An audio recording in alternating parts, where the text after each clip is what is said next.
What's going on, Internet? The Black Okage here, aka TBH. And to be honest, I'd like to welcome you all back to the Gaming Illuminati podcast. We are the Enlightened Gamers, and you're now tuned into episode 169. If you're watching the video version of the show at youtube.com/GI updates, know this show is available on Apple, Spotify, Amazon, and all other major podcast platforms.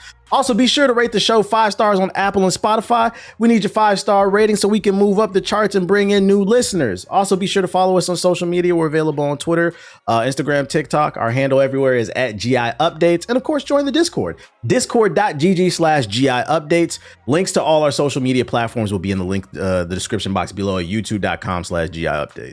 Now, allow me to introduce you to my co-host, the first of which has arguably the finest mayor in the United States of America. Ethos, say what up to the people. For all y'all that was talking shit about my city, I don't want to see none of y'all talking about my woman, bro. Y'all leave her alone. Y'all let her do her good work. She's a wonderful woman, and she really be about it. That's what I like about her. She's really outside. I'm glad I was able to vote for our the first woman ever to be mayor of Detroit. So congratulations to Mary Sheffield. She's awesome. Yeah, I would also like to take this moment to state I have never said anything negative about the city of Detroit. And if you think I have, roll that tape back. I have professionals scrubbing the internet. If you think there might be some footage of me, go Detroit. I'm rooting for you guys. And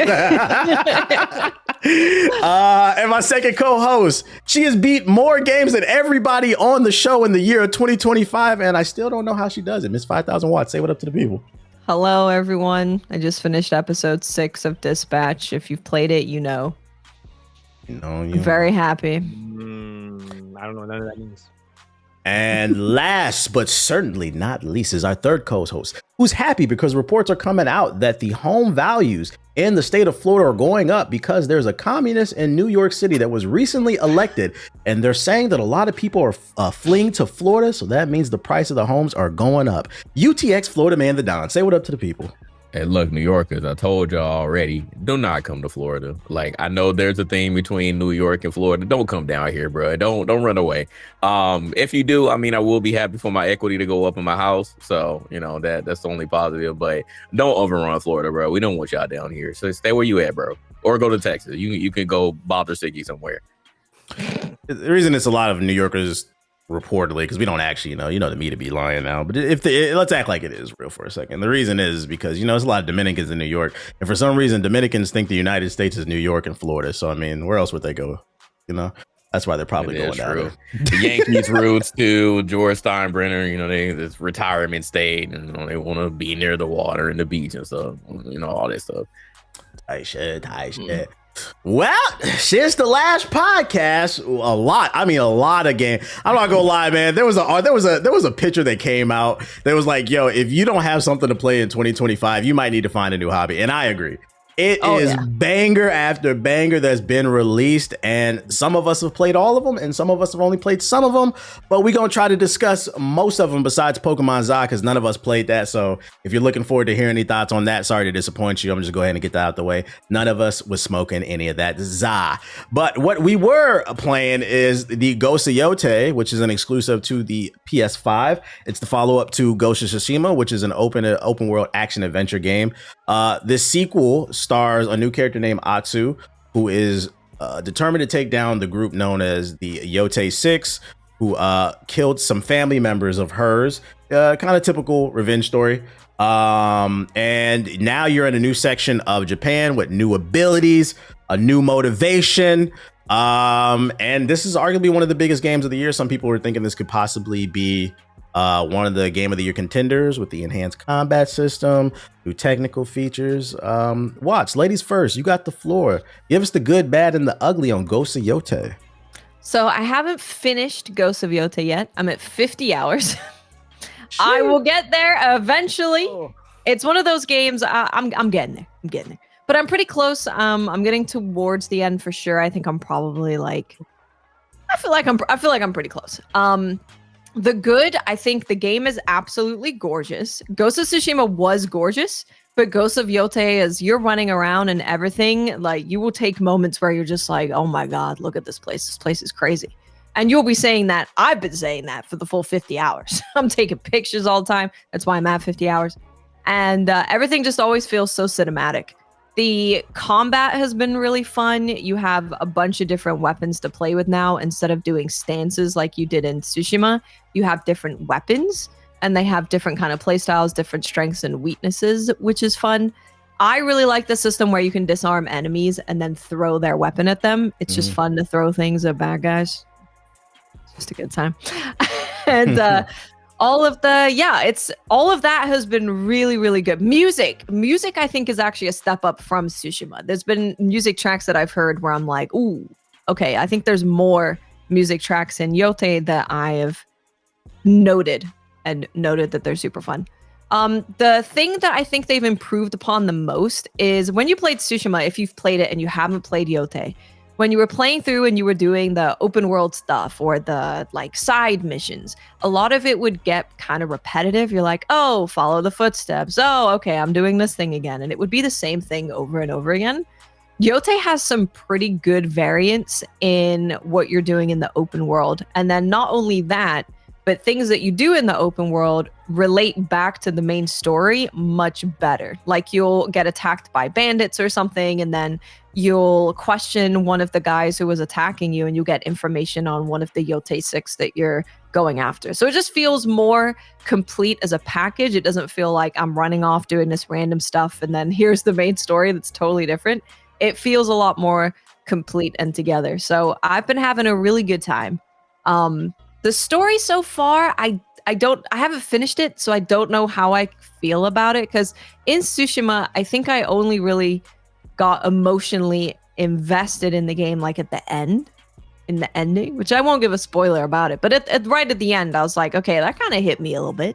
So far, I think the characters are better than Tsushima, but I am not invested in any of them emotionally.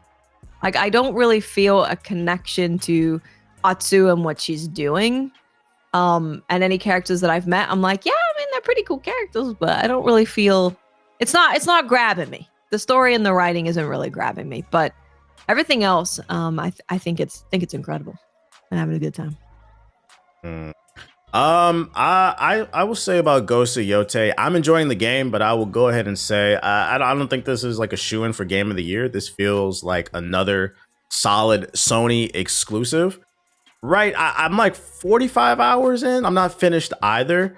But it's another third person over the shoulder Sony exclusive with amazing graphics. And I think what this does better, to kind of speak to what Waz was talking about, is I think the devil's in the details. I really like the little things that they've done, like the new lo-fi mode. That is a vibe playing the game. Visually, this is easily one of the best looking games of the year. I'm playing on the PS5 Pro in the enhanced 4K mode, and it runs 4K 60 FPS and looks stunning. Haven't dropped a frame. I think this game does do a good job of immersing you into the world with all the little details, with the visuals and like the sound and stuff like that, and the dynamic events that you run into. As for Atsu, I like her. She's a straight crash out. I'm not gonna lie, I like characters like that. Like, sometimes I feel like when it comes to writing, writers try to always add like some deep. Ever since Killmonger, like everybody just tries to add some deep introspective reason of why. Like, bro, somebody killed her family. She trying to turn up and she trying to get it done. And she don't care. And one thing I will add to the story, because I'm kind of halfway with you Watts. For the most part, the story is not fully compelling to me. I'm more so just enjoying the vibe of the game and exploring. But what I will say, and I got to see how maybe we can come back to the conversation after we both finish the game, where I do feel like it's doing something better in comparison to The Last of Us 2. This is going to piss people off. So this is a revenge story, but I do like her relationship with her brother. I think that's the highlight for the story for me so far. I agree with that. I feel like it's doing so, like it's definitely leaning into the concept of, because I know Last of Us 2 fans don't agree with this, but revenge is bad. That's what that game is about.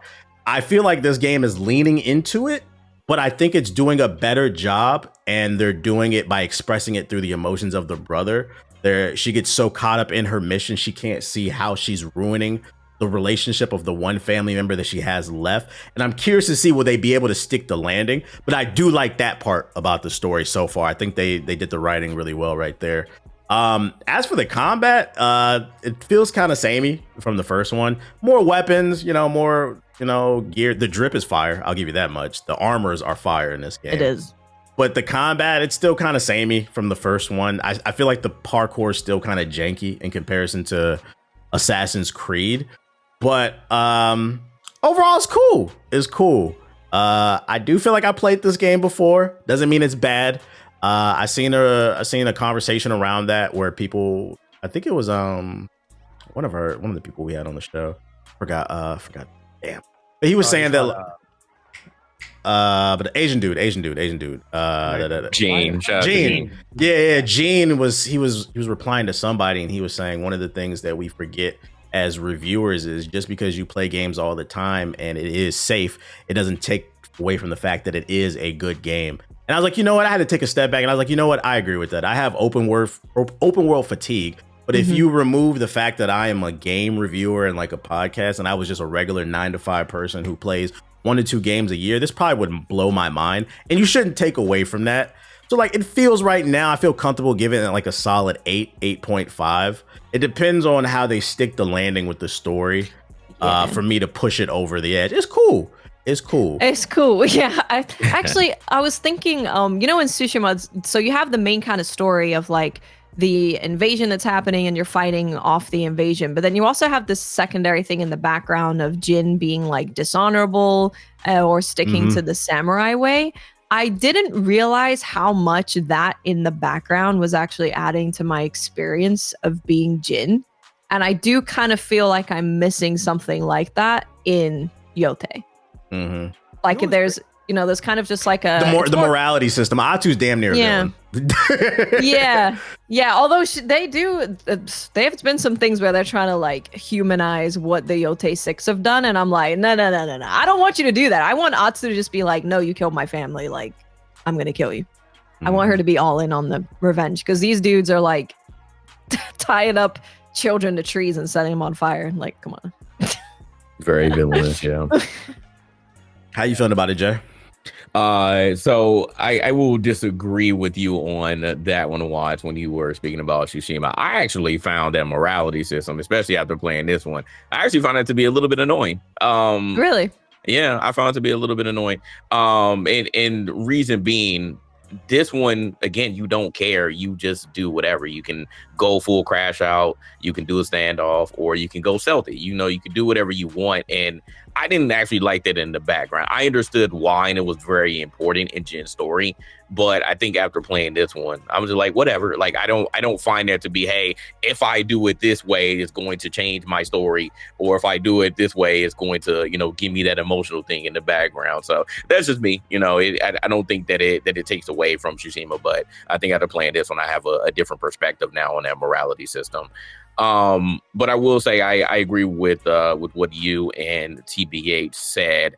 The one thing I will add here, and this is just another critique here, I feel like at points, even though a lot of these side mission stories were amazing, especially those that led to getting like special armor or special weapons, or like a new move that you couldn't get before. I feel like this was leaning towards Assassin's Creed level of too much to do in the game. I agree. Now, while there weren't just a whole bunch of things on the map, because Ubisoft is really bad at doing that, just putting a whole bunch of crap on the map. It's like, hey, it's something over here, something over here, something over here. As you continue to go through the map and you start finding things, it gets a little bit convoluting there. And I feel like this is the reason why nobody has beat the game on this podcast yet. Yeah. I thought there just being too many games, because we're playing a lot. I'm at the end now. I just got to the end. So I can't speak on how the story will end. I think that overall, again, it was pretty much a straight shooter in the terms of a revenge story. There were a couple of twists in TBH. You'll end up getting to that if you haven't gotten there already. It was one of the Yotei 6 that had an interesting twist to it. Don't tell me nothing. I'm already spoiled me. TBH already spoiled me. Okay, Hold on. This is how I know you don't play no games. How I spoil you when I'm 40 hours in, and I've only killed 2 of the Yotei. One of the Yotei you're killing the tutorial. I've only killed one. You don't play no games. I was playing the game. I did not know that. I'm not that far in the game.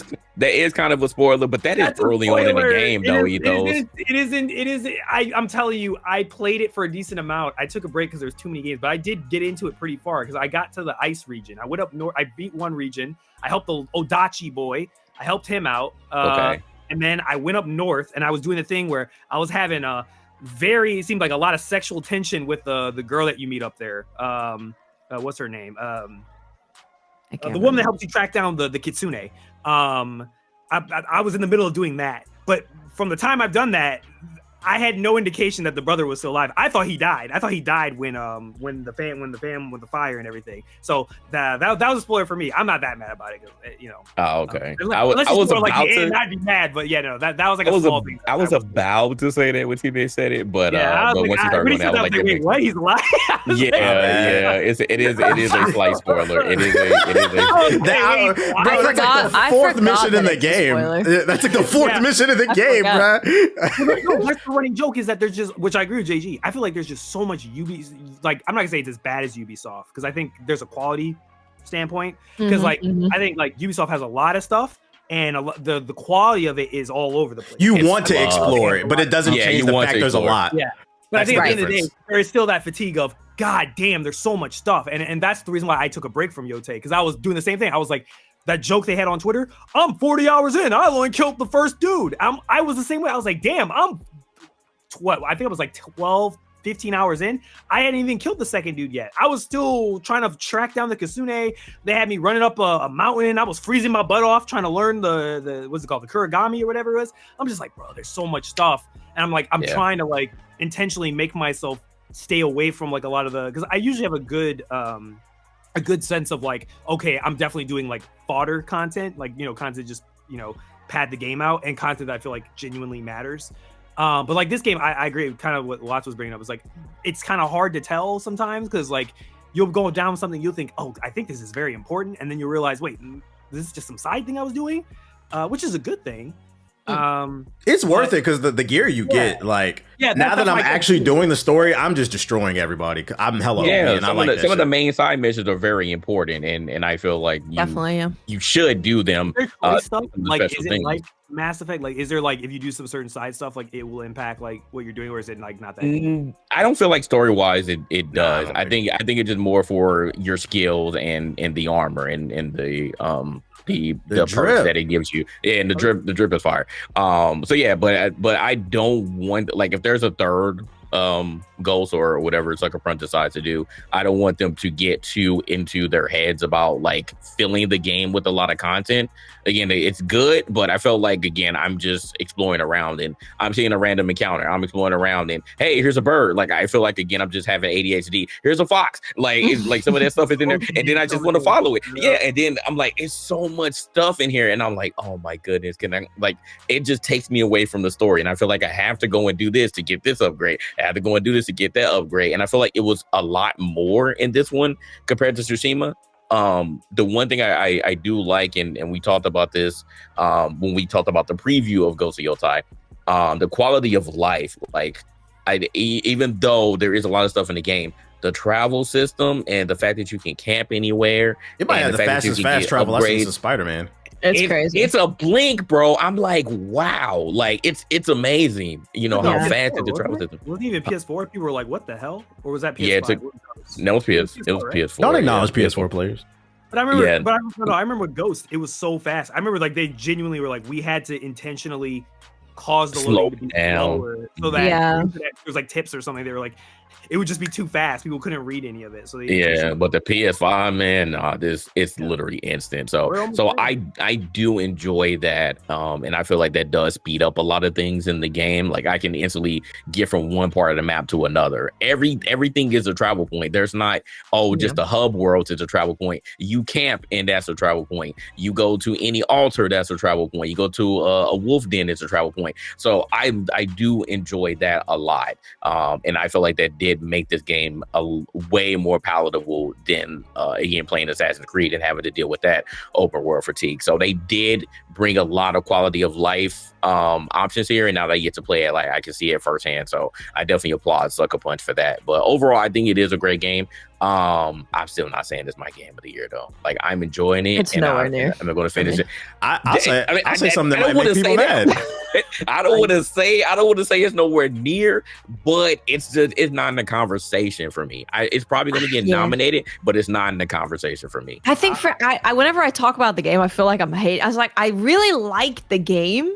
But it's not. It's so much heat that came out. Not doing anything like on a crazy level that's making me go, oh my god! Like it is beautiful, and the way that they've made the game run so smooth, and how fast it loads, and like switching between young Atsu and the world you're currently in. That's so smooth. It's so good, but.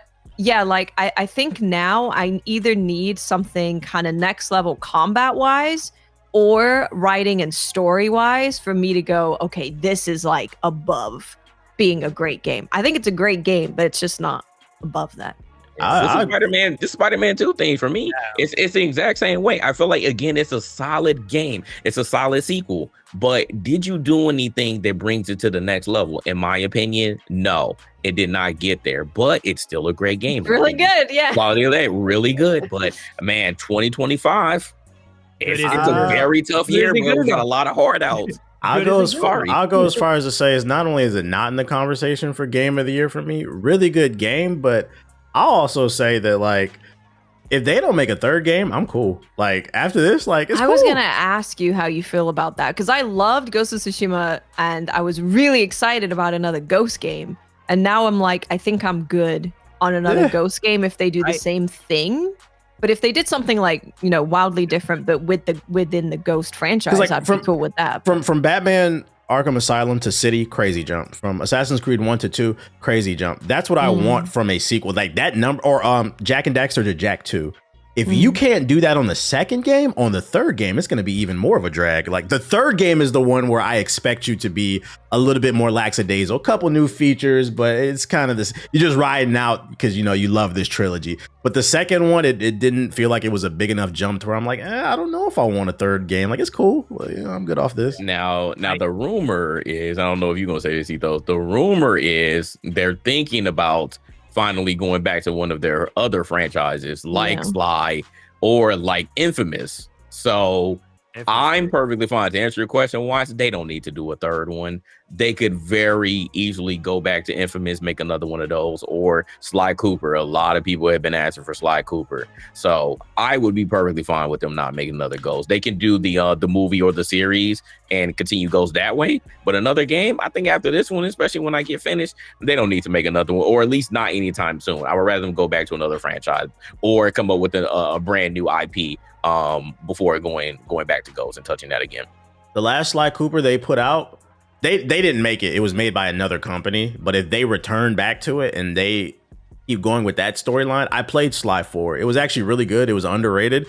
And it had like this time traveling element where like you were going back in time and meeting your ancestors, different raccoons in time, and doing missions with them. And they had different abilities and stuff like that. That game ended on a cliffhanger. That game was actually fire. So I'm like, yo, that's why Sly Cooper fans are mad. It's like, yo, can we follow up where that's supposed to go? If not, I'm cool. I'm cool with another Infamous. I'd like Delson. Can we bring him back? Or if you want to go with the original Hole, that's cool too. Yeah. But the Ghost series is cool, but I don't know if I'm... Unless, like Watt said, unless they make some big jump with the combat, like I feel like they might have stretched this idea already far enough. I don't think I could do another. I don't think I could do another revenge game. Somebody IGN made that article and I quote tweeted it, and of course I made people mad because I always make people mad. But I think a lot of people just read the title of it and they didn't really try to get to the substance of what he was trying to say. I don't know what the right was, but whoever they were trying to say. Which I kind of am, what Watts is pointing at, I kind of agreeing, because I think that's what made me not really like it. Made it easy for me to put the game down, which is I felt like when I was playing, I was like, I feel like I played this game, and I also think it's partly because of Assassin's Creed, because I think Assassin's Creed has the same story setup as this game, like almost a 1-to-1. I think it's obviously a little bit different, but like I've played this game before, like I feel like Squid Game, like we played these games before, like I've played the game where faction kills my family and I'm going on a revenge tour and going after all these individuals. Like that's like been the past, like what? Like that's Assassin's Creed Origins. That's literally Bayek's story. They kill his son and then he goes on a whole revenge thing to kill all the people that were and the political people that caused that entire thing to happen. And that what forms Assassin. I've played that type of like setup. And I know the author goes a little bit into how like Sony games have been kind of like retreading a similar pattern storytelling about like grief and just constantly pulling that like the grief revenge. And it feels like the past 4 games have been that. Like Ragnarok had that type of that whole plot with Freya. Last of Us has been Last of Us, godly, that whole thing. And then Ghost was also that. Like Ghost of Tsushima, that was basically the plot of that. It was just the Mongolians that killed his father and took over his land. That was a little bit different because it's more like your homeland and like your people. But it still can be tied. And then I agree. I think Assassin's Creed Shadows also played into that for me because I already had started playing it, and it was like deja vu. When I picked up Yotei, I was like, "Oh, this is the story. Like we're okay." Gaming needs some new writers, man. Yeah. I don't even know it's that. I just don't. I worry that it's just Sony has gotten very like complacent, safe. I don't think complacent is a word. They've gotten really good at what they do, to a point where now it's just a numbers game for them. Like it's not, I don't want to say they're not creative because I genuinely believe the devs who work on this are being creative, but I feel like Sony they're formulaic. Sony has developed a formula that sells and it works. And they know that if we follow this and we tell all of our studios, this is the type of game you're building. This is why that criticism constantly gets, whether people agree with it or not. This is why that criticism constantly reappears year after year about another third-person game. Last of Us, God of War. But like, I think when God of War got announced, when it got remade, that was the biggest criticism thrown against it when it first got announced. Was, oh, it looks a lot like every other thing. Oh, Horizon Zero Dawn. We're getting so many of these similar type of games, and then the stories now are starting to mix into one another, having similar like treaded water themes. I didn't play the second Horizon. I don't think that one was about revenge. That one was a little bit different, but it's nothing. It's some space shit. I was like, God, like if somehow it's funny. Now that we're talking about this, Sony lacking innovation. Now that I think about it, Horizon Forbidden West might be one of the more risk takers in recent Sony exclusives. Yeah, it is. I think sure, Alloy. Yeah. I think Alloy is an uninteresting protagonist, but the actual story of Forbidden West it's got a really good conspiracy thing going on. It's pretty good. And I know because this one mofo. I know you was in my Twitter replies, and you was like, you better have the same energy for Expedition 33 because it's also about grief. And I was like, no. I was like, yes, you're right, but no. The big thing that you're missing about this is it's about the setting and the world building. Expedition works, and even though it's using a very like universal like type of story beat, right? Expedition stands out from that because it has a very unique world. It has a very unique storyline about how it tells that type of theme. The problem is like with Ghost of Yotei and a lot of these other ones is like this is very similar territory. Like Ghost of Yotei is in a very similar setting and territory that Ghost of Tsushima is. And I also agree with what Watts is saying about I see there's definitely critics of Ghost of Tsushima. Like I have a couple friends, like a friend or two that are also like, I didn't like Ghost of Tsushima. And I'm like, why? And they're just like, I think the story was meh. And I'm like, well, what do you mean by that? And they're like, I don't think Jin is compelling. And I'm like, me personally, I guess people are allowed to have, whatever feel they want. I don't relate to, Joel and Ellie and Last of Us. And people look at me like I'm crazy. So I get it. But like, I also understand. I'm like, I feel it's disingenuous. I think sometimes for people to be like, there was nothing of value there. Where I agree with Watts.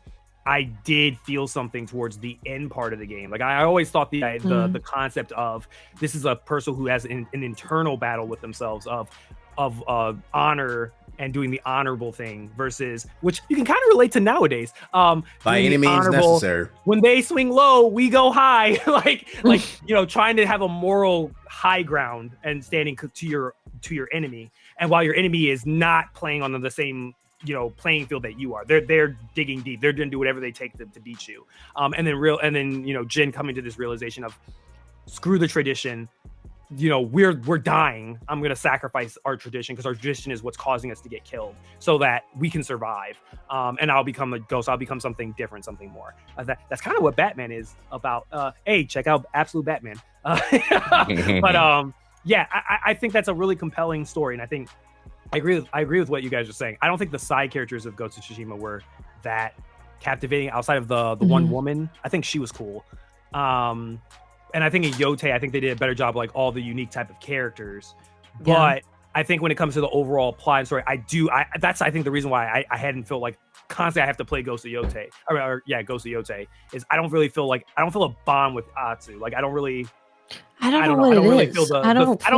thing that's supposed to, I don't really feel the thing. Like Jin, I empathize because I felt like through the gameplay they try to like show like his struggle of dealing with it, and then that climax of him like donning the mask and stuff like that, and then he changes his whole like his bravado changes. They don't articulate the death of her family and how it traumatizes her day to day in like her life very well. All you get is you meet her, the family dies, she grows up, and you get a couple flashback scenes where like you're just hanging out, but you're not doing anything. I think the only time they did a decent job of explaining how she's traumatized, I don't know if you noticed, but when you go to camp and you go to sleep, sometimes it doesn't happen every time.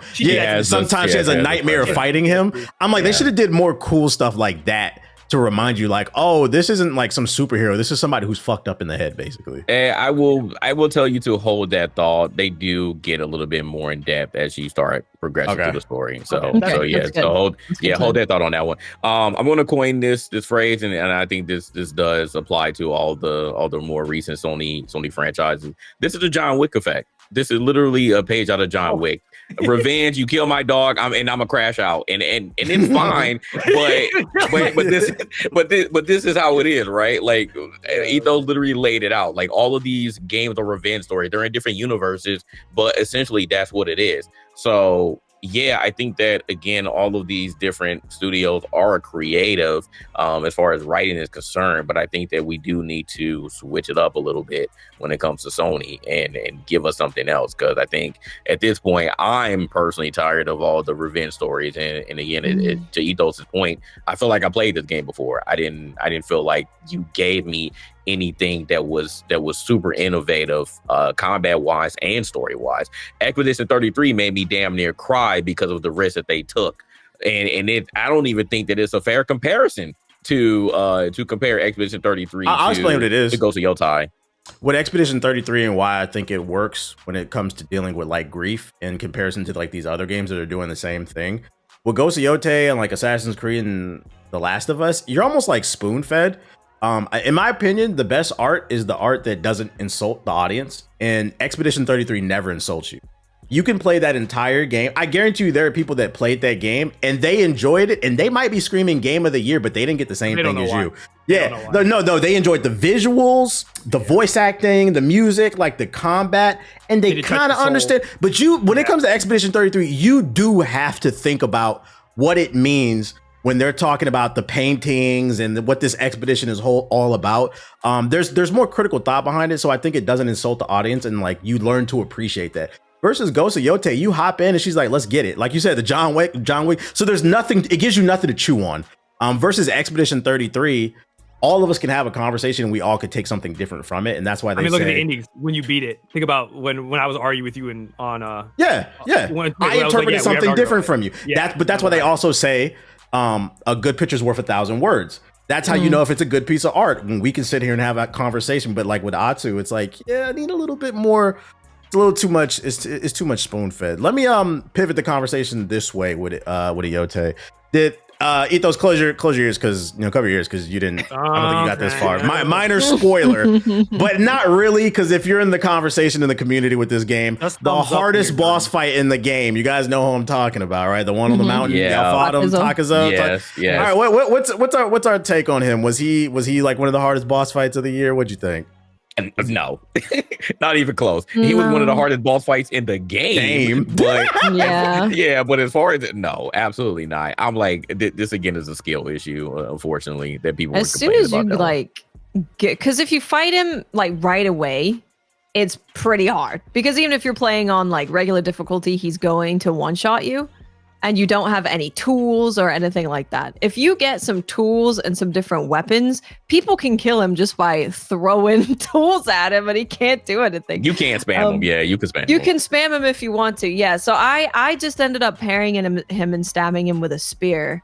And just getting that little bit, just to get in the spear was like enough for me to kind of be chilling. So I found him a little cheesy. Like there's one move that he does where he literally no frame like stabs you. Yeah, he'll tank through your stuff. Yeah. Yeah. So that move, I was like, okay, so this is more so it's less about me reacting to what he's doing and just knowing what he's going to do after he does a move, because one of the moves is so fast that you literally can't react to it, which I don't like it when bosses do that. I like to be able to react to stuff and use skill to defeat a thing rather than just like learning what it is. No, I agree. I did the same thing.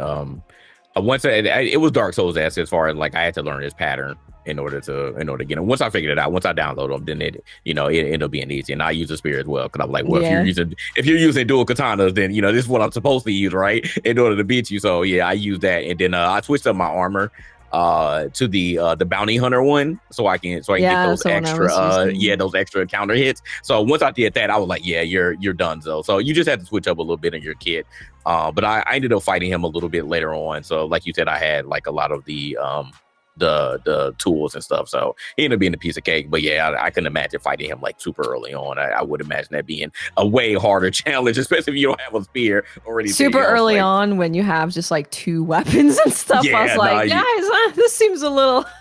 So do you think that's what the majority of like the community did? Did they fight him early on, or is it really just a skill issue? Maybe, because like the duels that you do leading up to him are really cool. So I can understand people wanting to just like beeline the duels, and then they're like, oh, I'm gonna go fight this guy. It's the last part. Yeah, the reason I bought that up is because I am pulling cards. Y'all could be nice, man. I feel like this fight, for at least since the month this game came out, my entire chat, man, I can't wait for TBH to fight Tigers. I mean, did he fight him? And then I finally got to him. The chat was going crazy. Oh, lock in. We finna be here for a while. I watched him in like 15 minutes. I almost killed him on my first try. I got him down to his last third of his health on the first try, and that's when the freeze effect kicked in. And I said, oh, this is a gimmick fight. I was like, y'all thought this was hard. So it did take me a few tries, but it didn't. I don't think it took me more than like 10 tries, because like once you get to like the second half of the health, I beat him with a katana, the solo katana. All I did was I would just deflect. I would take one hit, and then I would just go back to deflect. I just fought him like an Elden Ring boss. And I said, you know what? I said, I think what this exposes, we could tell who was using mimic tears and who never beat a Souls game. Because I was like, not only it might be the hardest fight in that game, but that was not a hard fight. I was like, I don't know about that. I was disappointed the way people hyped that up. That's why I asked y'all. I wanted to see how y'all felt. Yeah, maybe it was like the people who never played Dark Souls games or Elden Ring, and they're like, man, this is really tough here. You know who it is? It's Wukong players. Okay. Okay. The frauds. That is funny. You're good. You're good. This man really did listen to that entire conversation. That's so funny.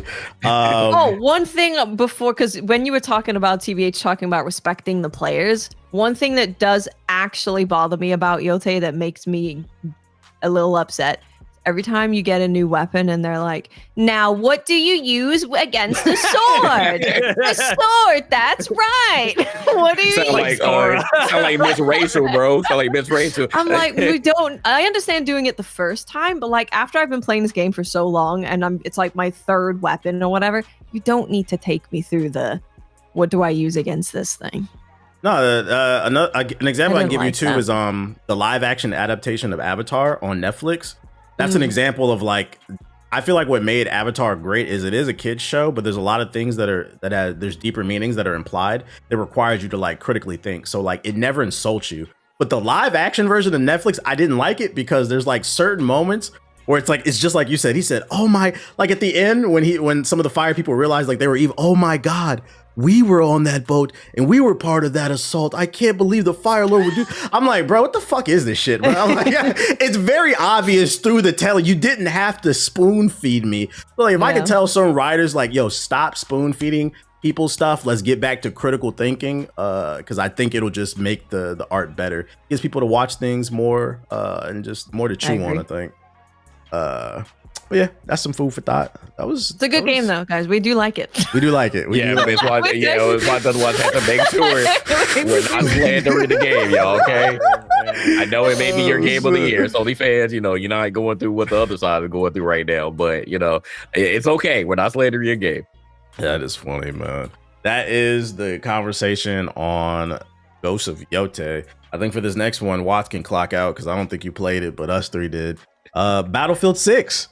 That is one of the new games that came out. It was kind of like whatever before the release. And then the beta came out and people started getting hyped for it. The full game is here. They also added a BR, which we can talk about later, but new game modes, new maps. It has the custom portal, which you can create stuff. There was some drama surrounding that because people were making Call of Duty maps. So people were trying to argue Call of Duty's better because there's Call of Duty maps in there or whatever. But Ethos, you've been quiet for a while. So let's give us the pros and cons. How we feeling about Battlefield 6, man?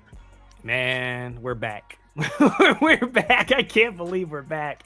We gotta apologize to EA. We thought y'all was crazy with that number figure, but y'all might have hit it. I wouldn't be shocked.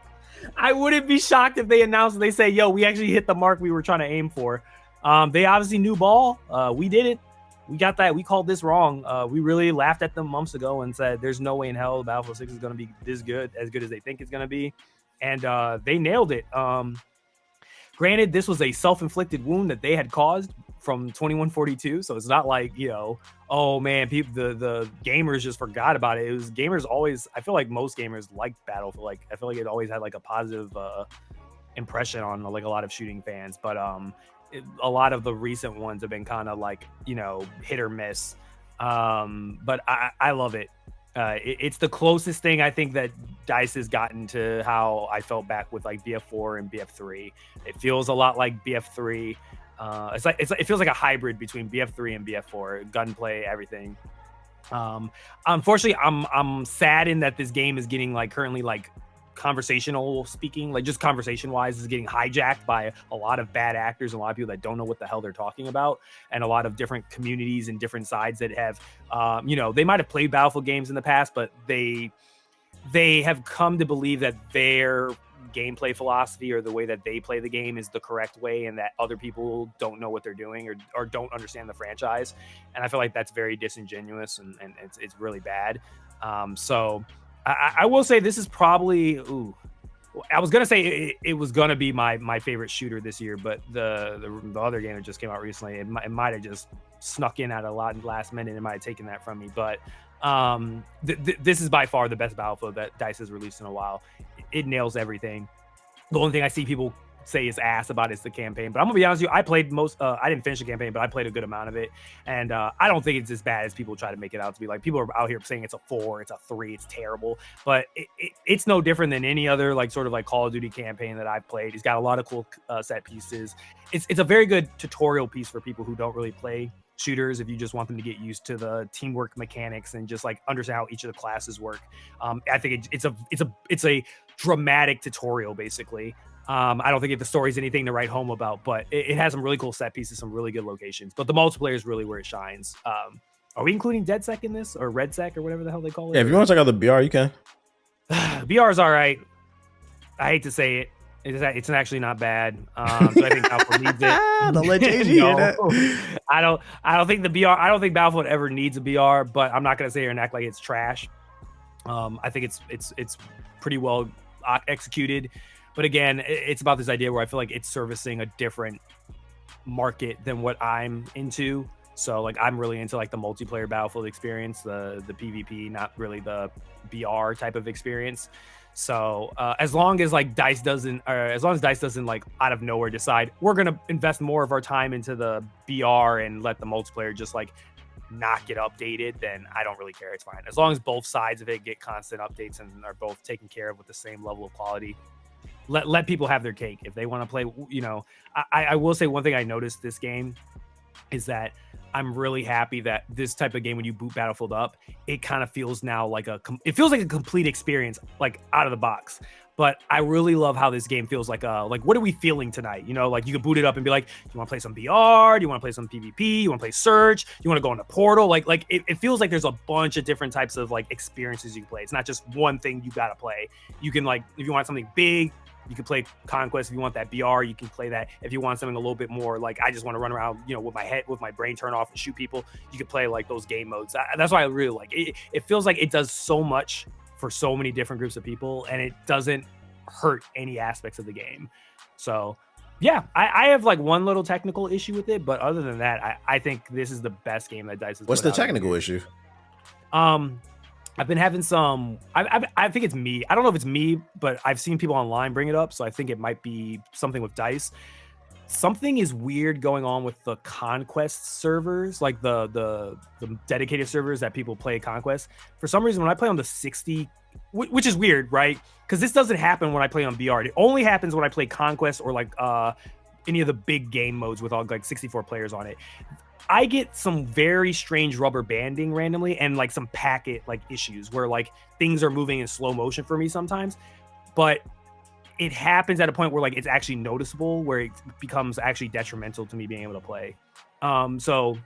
But if I'm playing like Rush or anything else, the game runs perfectly flawless. But for some reason in Conquest, there's some sort of server bug with me. I don't know if it's me or a bunch of people, where like it's causing me like a genuine like I don't like playing when it's happening.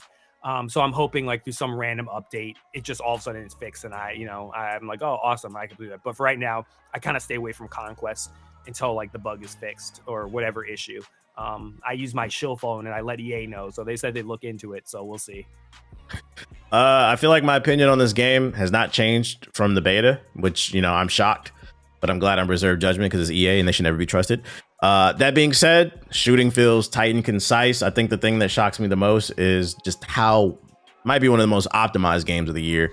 Just it's so much shit going on the screen, just blowing up constantly, and I'm never dropping a frame. That is immaculate. And I kind of agree with what you said, Ethos, about like I think what I enjoy about this most, and I think it's actually kind of sad that we're bringing this up. For if you're on a tight budget and you can only buy a couple games a year and you like multiplayer shooters, for $70 you were getting a lot of value here. There's multiple new game modes here, plus the classics, all the different guns and vehicles to master, and then they just added the BR, and I'm surprised that I like the BR too, because I'm not gonna lie, I'm sick of BRs too, but I find myself on it playing with Siggy, and me and Ethos be playing too. And I think the reason I enjoy the new BR mode is because it doesn't feel like an afterthought. They've done it in the past, and I feel like people forgot that. But like it lacked a lot of the Battlefield elements. But with Redsec, it feels like a Battlefield game is just now the game mode is BR. So it kind of goes back to what Ethos was saying, where the BR is something like where it's like, what are we in the mood for tonight? We want to play Conquest, we want to play Strike Point, or do we want to play BR? It adds something. I'm not going to be on it every night, but it adds something of value to the product. And I think it's because they waited to release it. They didn't put it there day one. They made sure that this is a Battlefield experience. So if you've never played it before, for those unfamiliar, Redsec is a free component of Battlefield 6. And that is the battle. It's not the full because it's not Conquest, but in terms of the destruction, the gunplay, the coordination, the teamwork, those key elements of Battlefield are still there in Redsec, and I think that's why I enjoy it. And like it pains me to praise EA, but I think it's bad karma. It's bad karma to just be hating on shit for no reason. So I'm like, I'm gonna give them a W. I'm gonna go as far as to say is I don't know if it'll be in the top 5 of my top 10, but this is one of my favorite games of the year. I've been on it, bruh. This is the awards. I hate to say it deserves some awards. This is the most Battlefield I played since Battlefield 4. I feel like all the other ones I quit within like a week or two, but this one we've been on it damn near every night, and it pulled me away from some single player games. So like EA, they got a W. Like I said, if you're on a tight budget and you need a game that's just going to give you a lot of meat on the bone, and it's also really cool, like with all the destruction, that's something different from like Call of Duty. Battlefield is where it's at. What you think, Jay? If you're a Call of Duty player, wait, just go play Call of Duty, bro. Don't play this, please. No. If you're a closed-minded Call of Duty player, we want to welcome people over here. We're talking about you know what? I'm starting to want to gatekeep. Those don't want to. Yeah, I want to gatekeep now. After the open-minded people, you guys are welcome. I want to start gatekeeping Battlefield again. I want to go back to being niche. I don't want it to be mainstream anymore. I don't know. I don't like the people that it's brought in, bro. These people are, what did Trump say? These are they're not good people. They're bringing the worst. That's crazy. They're not bringing their best over here, bro. Oh, shit. Yeah, the worst crossing over. So yeah, no, I agree with you, TBH. Like we spoke about the beta, and we had nothing but good praises for it. I feel the exact same way.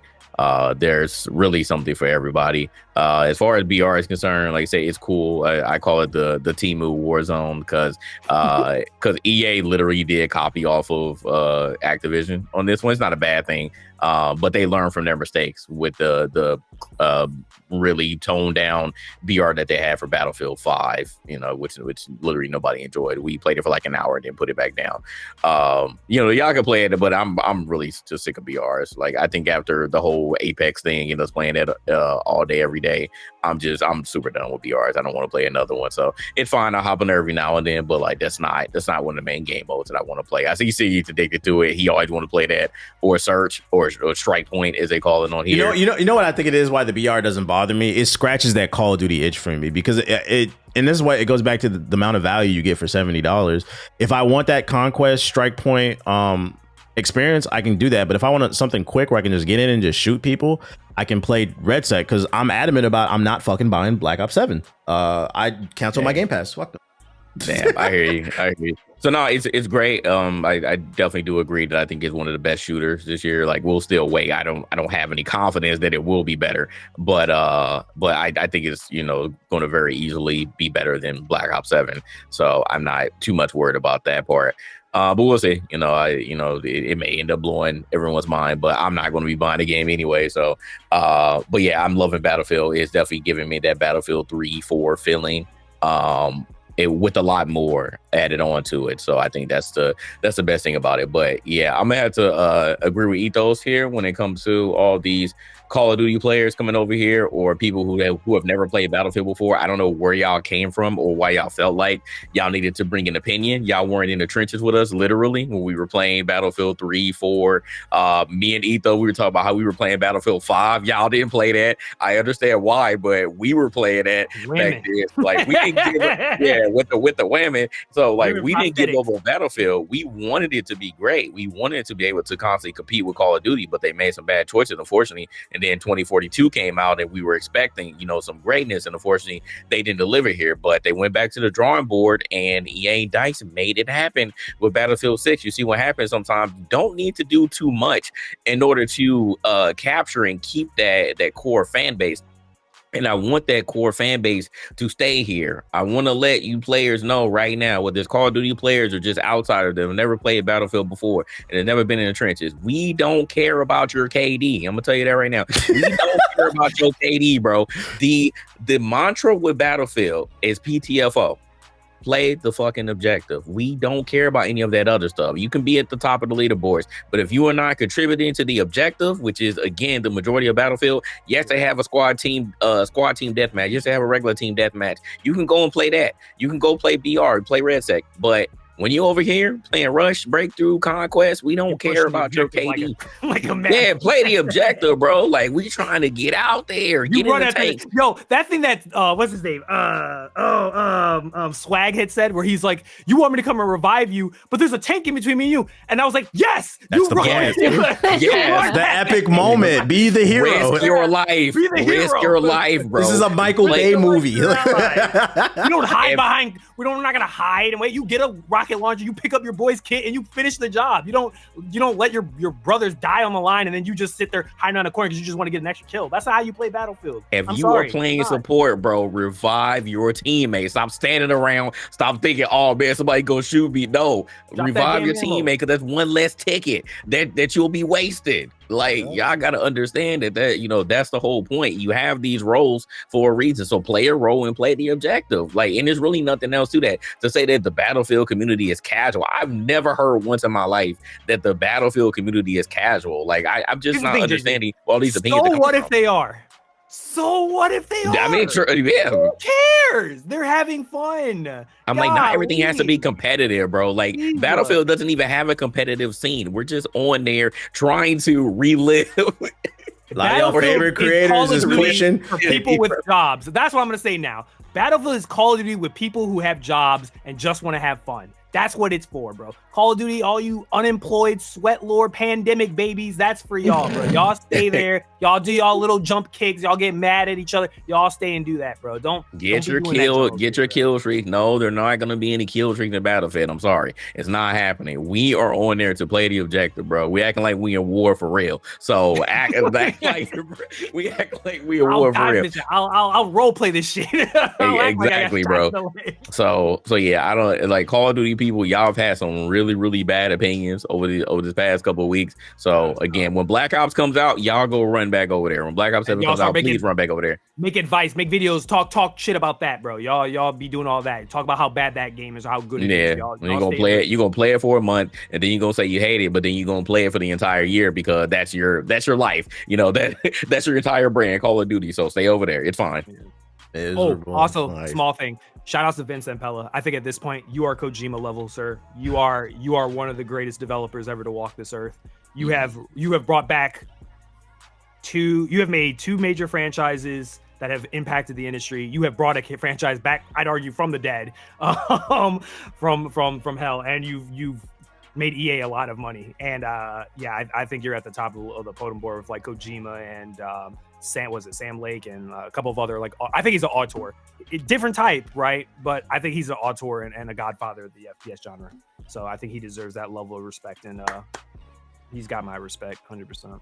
Also, if a game puts a map builder in there and fans of another game create maps within that game, that does not make that other game better or vice versa. It just means that the community was given tools to add more value to the product that they enjoy.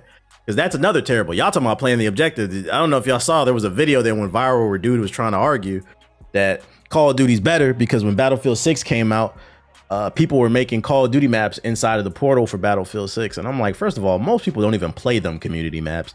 Second, that doesn't mean anything's better or less. It just means there's more value. If somebody adds Blood Gulch to fucking Battlefield, I'm not going to be like, oh, that means Halo's better.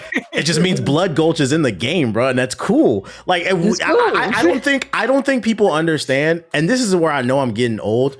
Where in the last 10 to 15 years did people just become corporate cocksuckers, man? Why are y'all on EA's dick and Activision dick so hard, bro? The only thing you should be worried about as a consumer is getting the best product and value for your dollar. So if I can play one game where I get the Battlefield experience and I get the Call of Duty maps with it as well, and I only have $70 as a consumer, that is the best product for me. Stop getting into these console wars.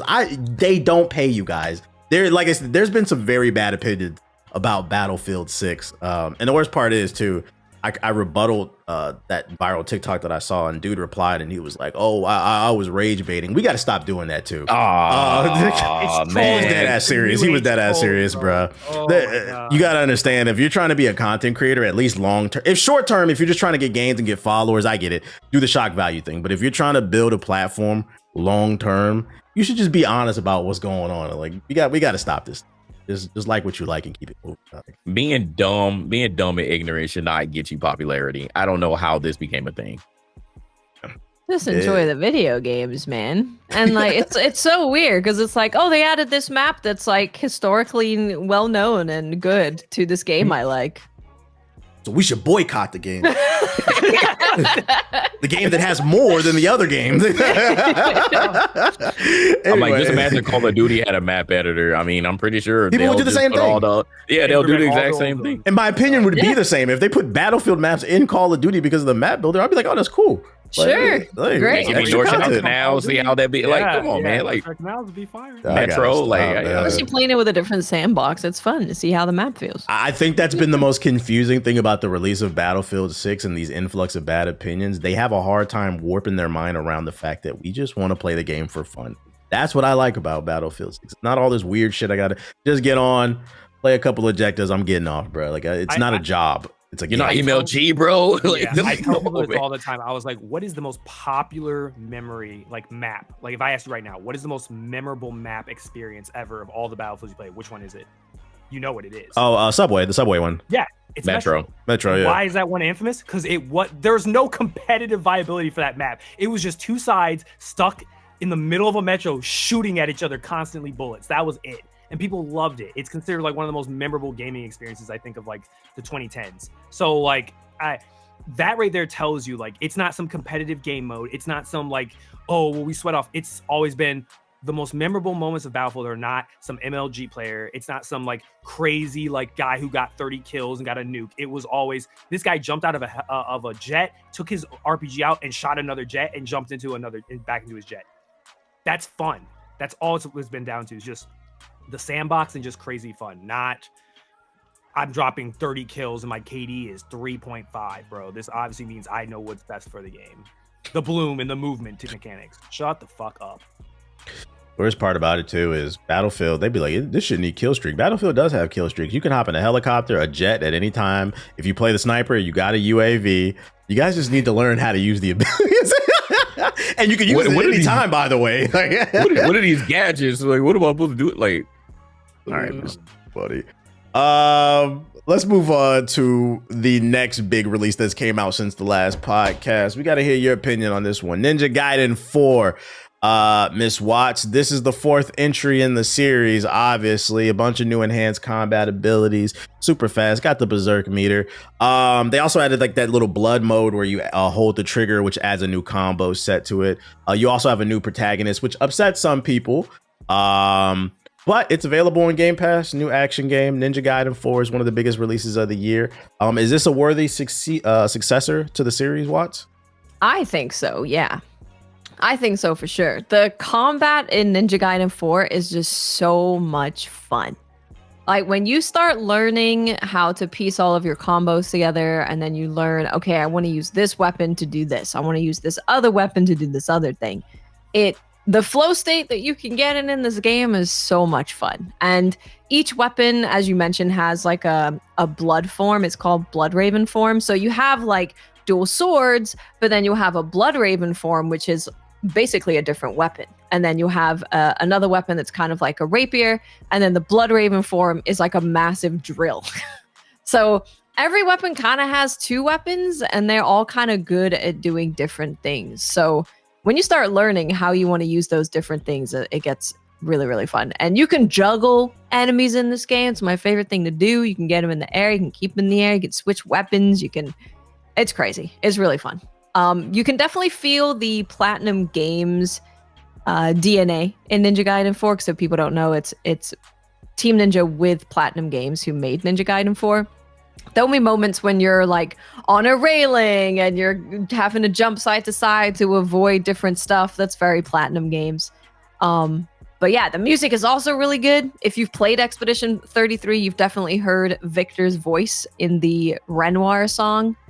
The guy who screams real good, real loud. He has music in Ninja Gaiden 4 and it's banging. It's just, it's one of those games where you play it and you're like, this just feels like really good action game that I remember playing as a kid, where I can sit here and learn to get better with the different combos. I can try and get better grades in the different areas, the different stages. I can try and do something a little bit better, a little bit flashier, a little bit cooler. And that feels really fun. I personally also really like Yakumo. He's the new protagonist. I know that Ryu is obviously, it's a main Ninja Gaiden game.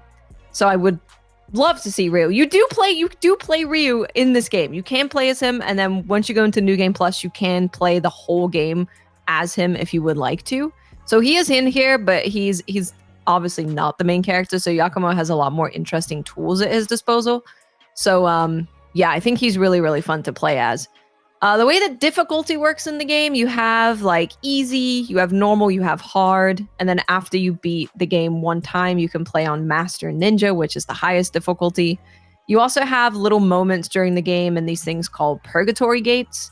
And if you go to a purgatory gate, you basically can sacrifice some of your health to gain more ninja coins and more weapon XP if you succeed in that thing. So you can go in and be like, I'm just going to go in there with 100% health. And you'll get a little bit of a reward if you pass this purgatory gate, which is basically just like a horde of enemies that you have to kill.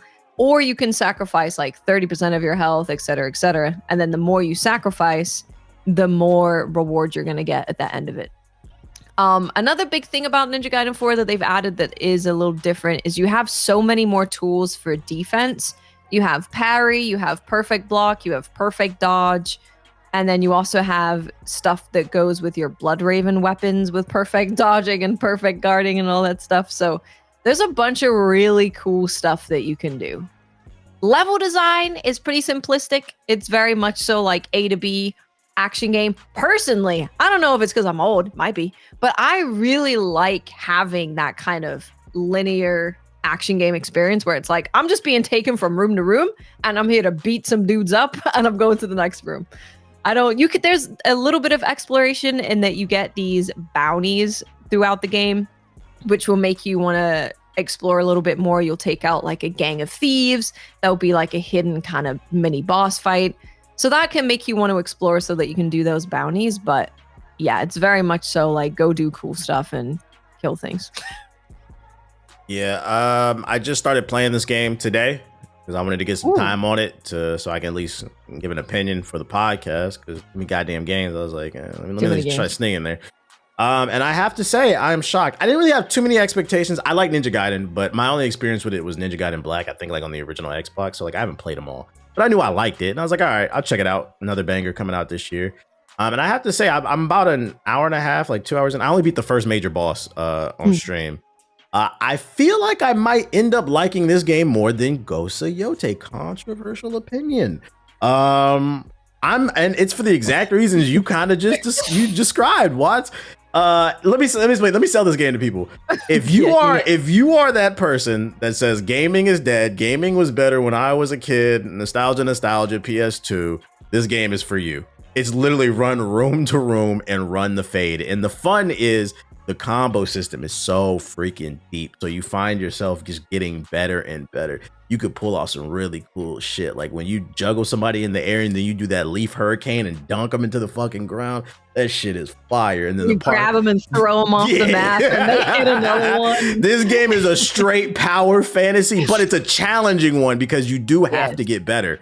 But like I love the simplicity of the traversal, like the wall running, the speed of the game. This is just a game if you get off from work and you're 9 to 5 and you just want to beat some shit off and also be challenged. And the challenge coming from how the AI reacts as well as to how you have to improve with your combos, because you will get punished for it's like they're reading your inputs or something if you just keep spamming the same button. At the beginning, I kind of wanted to just button mash, and then I quickly realized I'm like, all right, I'm unlocking all these moves. I need to start stringing these together, and like you just feel like a total badass. I think this game does a really good job of making you feel like a total badass, but you are still a glass cannon and get your ass whooped. There were so many times when I was playing where I was just in a flow state and just washing the enemy, and then one hits me and now I'm getting jumped by 5 and I had to find a way to wiggle my way out. So like the challenges, it's a good sweet spot. And I'm playing on normal. I wasn't trying to play this shit on hard just for the simple fact that I'm already playing like 4 different games at once. I'm just trying to experience it. But even on normal, it is still like a solid challenge. It took me 3 or 4 times to beat the first major boss. I'm enjoying this game. This is a simple, just run in there and beat everybody up. And you know what? At my age, I'm kind of agreeing with you. I'm cool with that. It's fun, man. You know, you start throwing in like a half circle on your sticks and inputs, and you're doing like there's Street Fighter inputs in this. I was shocked by that. You gotta do quarter circles and shit like that on certain moves. I was like, whoa! And pulling that off in this fast-paced combat takes a lot of skill. I was like, okay, this is kind of dope. Yeah, like I will find myself. So they have a training room in Ninja Gaiden 4, which they haven't ever really had in Ninja Gaiden. And the training room is really good. Like you can literally select a combo you want to learn, go into the training room, and it will have you do that combo 3 times to make sure you've done it correctly. You can also do a freeform thing, so you can try a bunch of different combos. You can spawn in any enemy that you've encountered in the game. And I really took advantage of that because I felt like, okay, this move goes up in the air if I do like up, down, triangle, circle or something. And I really wanted to get that stuff in my head, because once you really get it in your head and it becomes second nature, man, it starts to feel so cool stringing it together and knowing how to string it together. So take advantage of the training room. I definitely recommend doing, because there's a lot of different combos. And when you can do more than just like a couple, that's when it really starts to open up and feel super fun. And because of the scale of the game is so tight and concise, it's very old school, just kind of running room to room with there's a little bit of exploration. If you check your corners, you'll find like treasure chests and stuff like that. But because it's a more tight and concise game, it's very optimized. I was not dropping any frames. And then also to speak to the music, I agree with Watts as well. The music in this is fire too. If you like that early 2000s kind of emo pop stuff, like I hate my mom and my dad, while you're like fighting a boss, that shit is great. I was like, okay, I'm giving it to him, bro. Yeah, we love that white boy band music, bro. Let's go, man. It's got one of the better soundtracks of the year. I was like, I'm fucking with this, bro. If you want to feel like a shonen character but actually has some depth and some challenge to keep you mentally stimulated. Because don't get it twisted, I did have to sit up. I was leaning at first. I was like, I'm for the button mash this shit. I was like, all right, let me sit up on the boss fight. This game is cool. I feel like I'm gonna really enjoy this game by the time I get to the end of it. And the best part is, if you still have it, it's on Game Pass, or you can own it. I mean, there's value there. It's real good, man. And when you get those other weapons, oh boy, the more weapons you start getting, and you start piecing that together. I will say my one knock on it since I started playing it is I don't think I'll care about the story. That shit seems kind of googly. No. Put it on Japanese and just enjoy the better voice acting and don't worry about the story. Like, what the hell is going on in this game, bro? What a fades Don't worry about it. Have Jay or Ethos, have y'all had any time with Ninja Gaiden or any thoughts on it? No, sir. It's on the Game Pass, right? Yeah, It's on it Game Pass, is. yeah. I do have a code as well, but I said I was going to beat Ghost of Yotei before I hop into Ninja Gaiden 4, so I'm almost done. So as soon as that is over, I will play Ninja Gaiden. I think you're gonna love it. The combat's so fun. I hope It's so. really fun. Games for old heads.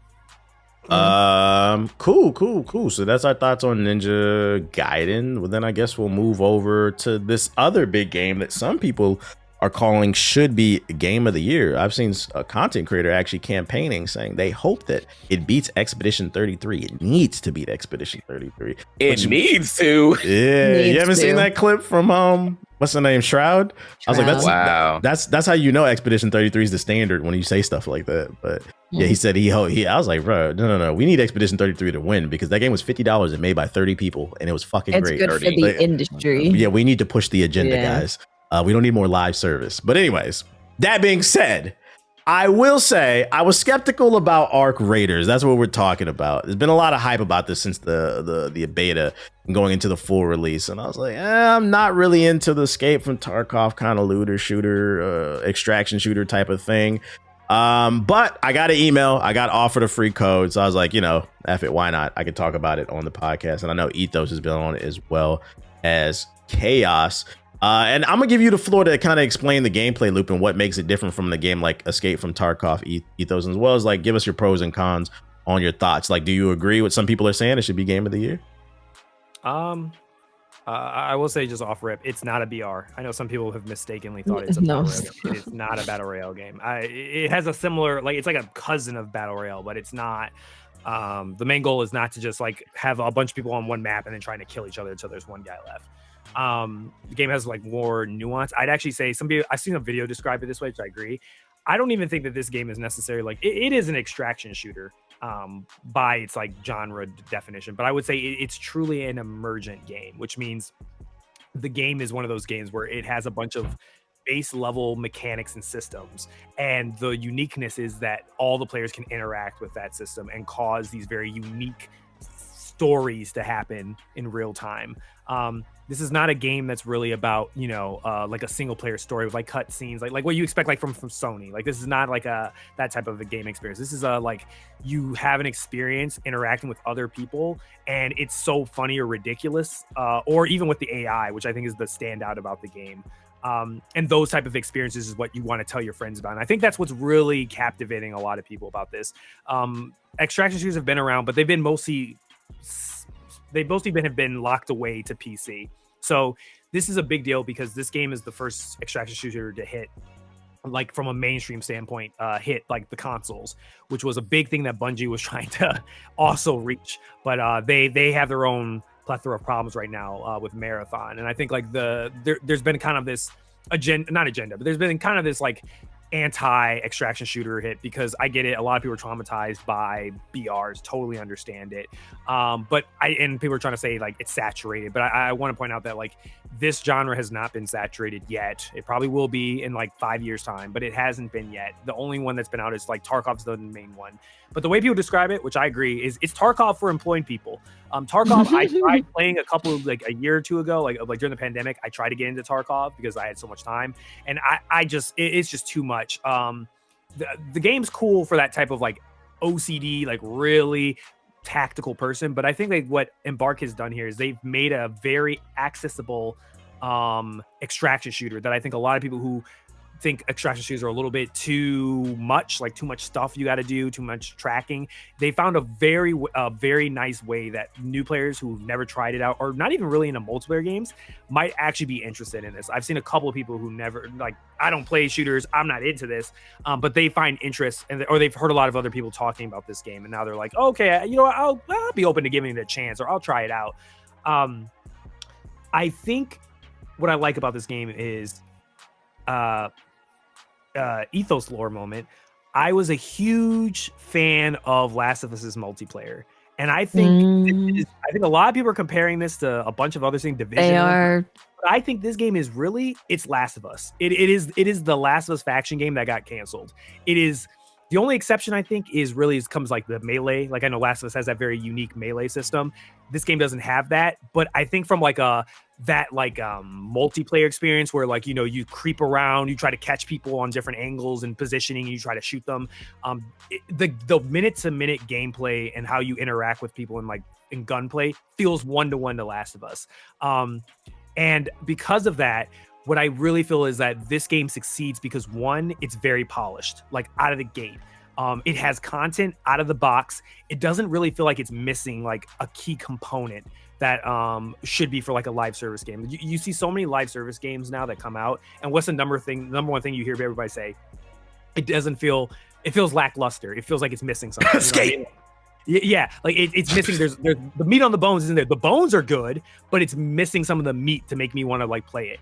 And there are some critics of the game who's like, I try to get into it, or I don't get why people like this. I get that. I don't think this is a game for everybody, not by a long shot. But I do think if you find it somewhat interesting, I think it is a compelling game to try out, just because I think it's a very interesting social experience. It is one of the first multiplayer games I've played in a long time where, as much as I hate dealing with random people, running into random people in this game is actually a lot of fun. Like, you run into a whole plethora of people. You run into role players who, you know, are crack the most funny jokes and funny experiences. You obviously run into like the PvP sweat people who are just going to try to mow you down and kill you.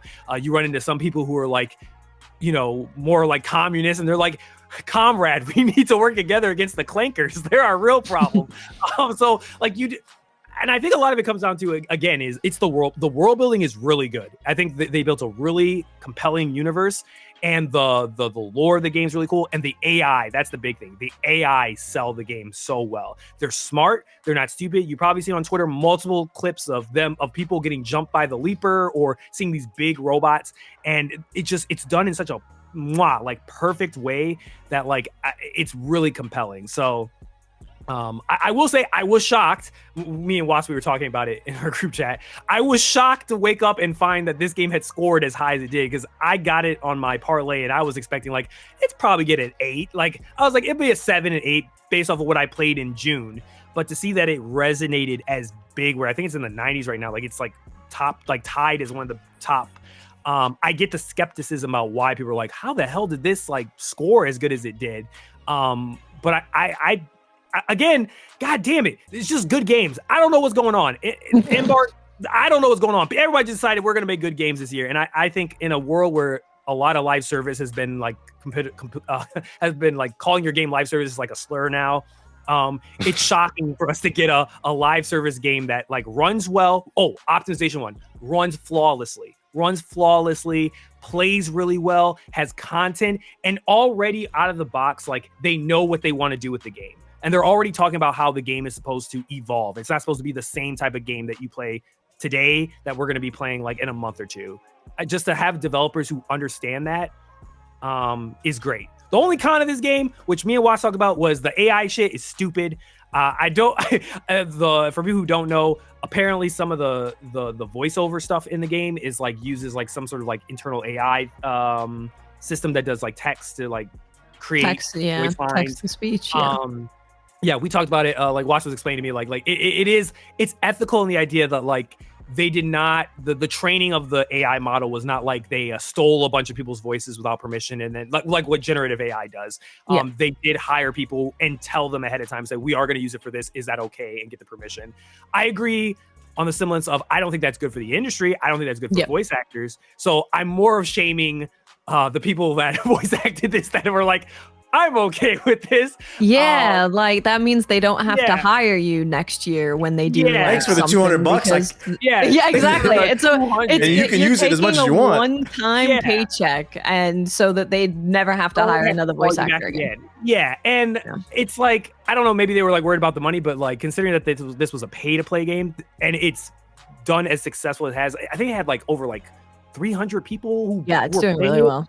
It's doing extremely well from like a player-based standpoint. So they've made their money back. I'm pretty sure like from a funding standpoint, Embark is probably very happy about how much money they've made so far. But yeah, like that's like really like the only, like if I had to like actually list like a negative, that is genuinely the only negative thing I think I can say about this game. Outside of that, everything else, this game has been a dream. Like this is literally the game that I thought Naughty Dog was going to create like a couple years ago and have for like Last of Us 2.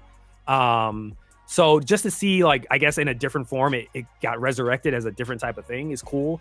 I'm always on board for a studio like Embark. Embark is not a AAA studio. Like they are, well, I'm not gonna say they're indie, but they are a smaller studio of veterans. They're like Expedition. Like they are similar in like stature, where it's like we are a studio of some people who are new, but some people who are like ex-employees of AAA. And now we're seeing this as like, this is now the third game that's done by a studio of ex-developers of a AAA studio that got sick of their shit and said, we're going to go to the games we want to build. We're tired of building the same like 5-6 franchise game now. And to see that succeed, I think that's a positive for the industry. So I'm happy to see that like this is another case that, at least from while there's a negative side to it, I think there is a positive to say here that like for sure, here's another positive of these Swedish developers that I don't know what they're smoking, what they're cooking over there. Same stuff as the Polish devs, I think. Yeah, they're sharing the ZA. So, whatever ZA y'all pass it back and forth with each other, you keep doing it because y'all are killing it right now. So they got my stamp of approval. This is, I think, I was gonna say Battlefield was gonna be my multiplayer game of the year. As I play this game more and more, I think this game might end up being my favorite one this year. I think what really helps Ark Raiders is it started as a PvE game. Like with how in-depth the world is, how good the AI is, like I feel like that's such an important thing of extraction shooters is that you need to feel like you are scared of the AI and the world is really like trying to get you. That it's what creates the pressure and this high stakes. So yeah, I think it really helped that they started with PvE and then they added PvP to it.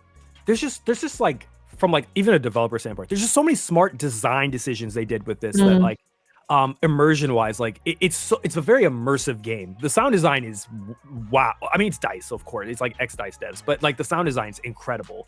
The graphics look fantastic.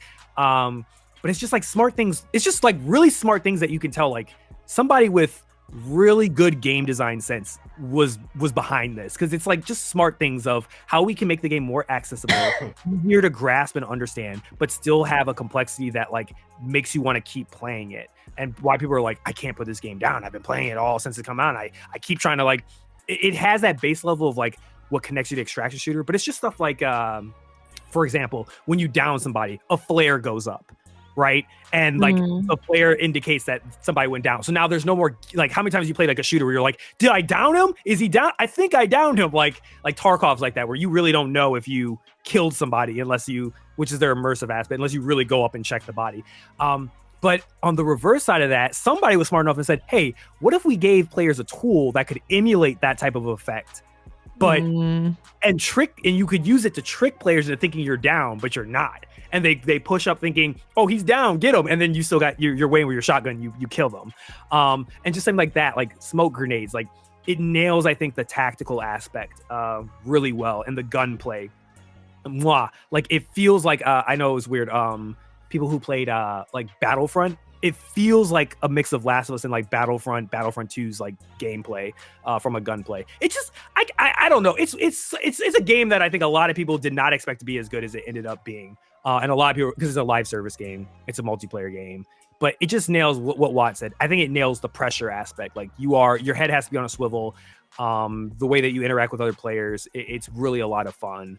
And you know, I think there's always a question of, you know, does this game survive 6 months? Are people going to still be playing it in a month? Sure. That's the question. But it seems like at least Embark has hit the ground running. Like they're not trying to play catch up. They're not trying to play, oh, we got to spend 3 months getting base mechanics into the game that should have been in the game. They have nailed everything the game needs to be good off the gate. Now it's just like, all right, show me what Expeditions is. Show me what the end bosses are. Like there is a story that you do complete that does get you to fight the big boss, robot boss. But like, what's beyond that? Like, what are we as a community building towards? And it seems like they already have some ideas for that. So, shout out to them. All that praise, and I'm surprised you never mentioned. Like, I was surprised when I played this. The game looks really good too. I feel like the YouTube and the Twitch footage doesn't do it justice versus when you see it on the monitor. Specifically, the lighting is immaculate in this game. And it runs good. Again, it runs fucking good, man. I feel like we've been saying that a lot this year too. Shout out to Optimized Games being back because it was looking spooky for a while. Oh my god! It should just work out the box at 70. Like I said, I only played this game because they offered me a free copy. I was like, sure, $70 too. Another example of that. How much is it? Another game. It's what is this? What is it? You know what? $40. It's like it's just like Expeditions, like 40, 50 bucks. More of this, please. 40, 50, please. More of this. Another game, 40, 50 bucks. I was surprised playing this game because I have no experience with extraction shooters outside of the what is it, the Dark Zone and Division. The Division, and I thought that was boring. And then Tarkov just never interested me. I was like, they offered the. I was like, I'll try it. So I hopped on with Ethos and Trey, and I found myself having fun. I was surprised. I think. Tell me your first experience, your solo experience. Who did you run into? Oh, I ran into some. So you could play solo or you could play co-op with friends. I played solo my first match after the tutorial, and I ran into a character that was dressed as a black woman. And in the game, there has proximity chat, so you could talk to anybody that you run into. And my character is a black woman as well. So I hopped on the proximity chat and I said, wait a minute. I said, are you black? Because, I was like, it's a lot of digital blackface going on around here. I said, are you actually black? And then a woman got on the mic and she was like, yeah, I'm actually black. I was like, oh shit. I was like, I'm black too. I was like, I'm a man. I was like, I'm a friend. She was like, yeah, I am too. She's like, matter of fact, you want some help? I was like, sure, black woman. And then she drops me a gift, like a key to open some secret door or whatever. So that kind of speaks to what Ethos is talking about, where like one of the best parts of the game is just the community. You don't know what kind of experiences you're going to run into, because that's a positive one. On the opposite end of the spectrum is when we ran into this, it looked like an abandoned Russian like medical lab or something like that. We were deep in the trenches and I caught somebody with their pants down. They was looting some lockers. And I said, oh shit, you could tell they were in the menu. So we started popping. We watched the team, right? We started robbing them. They got on the mic and we got called the hard R. That shit was funny too. That shit was funny too, bruh. And then it's like there is a level of mental. I was like, oh, I'm about to add my spice to this game. So like me, when I was playing, I just act fucking crazy, bruh. Like Ethos is like, when we run into teams, he's like, we played like 3 games in a row where we were bodying people in fights. And like, I was just acting like a maniac because most people, they play a character. You got the sweats, you got the super nice person. I was like, I haven't really found anybody crazy on this game. So I'm going to make it so you can't understand me. So you don't know what I'm doing. So we're looting a room, right? And then out of nowhere, Ethos is like, you hear that? Somebody on the mic from a distance is like, hello? Are you guys friendly? So then I get on the mic, I say, I just start making caveman noises. He's like, are you friendly? I just keep making noises. After that, we never heard nothing from him again. So because we were worried, you don't know where. Okay, I'll see you later. Yeah, the thing about this game is the lighting is immaculate. If they're hiding in the dark, you cannot see them. So you got to kind of play it safe. Do we really? We're trapped in this room, all 3 of us. All it takes is a grenade or for us to run through the door. I'm like, I'm finna act crazy so that they don't know what the fuck going on. And because of that, they ran away. We were able to get the loot because of it. So it's really about how you play it and how you approach it. You make your own fun. And the good thing about it is I feel like every match we were running into fun. Like there was one area where like we were on top of a rooftop that kind of reminded me of like the rooftops of like Florence and Assassin's Creed 2. The lighting, the way it looked. And there was a team across on another roof and we were taking pot shots at them because they were fighting one of them big spider things. We was like, oh, we finna take their loot after they get killed by the spider. And then out of nowhere, that the spider jumped from one side of the map to the other to jump on our building. We was like, what the hell? So like that pressure part that Watts was describing is real. The AI is very smart. Like it's not just other humans that are threats. This is like, this game takes place in a post-apocalyptic world where like it's run by robots, and some are small like drones, but then some are big spider death claws. We seen one that was like the size of like Godzilla, and we was like, oh, that must be like a raid or something like that later in the joint. So like everything is a threat to you, but also everything is like you're making your own fun the way you interact with people. And I think one of my favorite things about the game is the sound design. When you're like underground, the way your voice echoes off of the walls, it's the little details that I notice. Off like somebody will be in the distance and their voice will just echo off the wall. I'm like, yeah, that's kind of like, that's fire. You can tell which direction it's coming from too.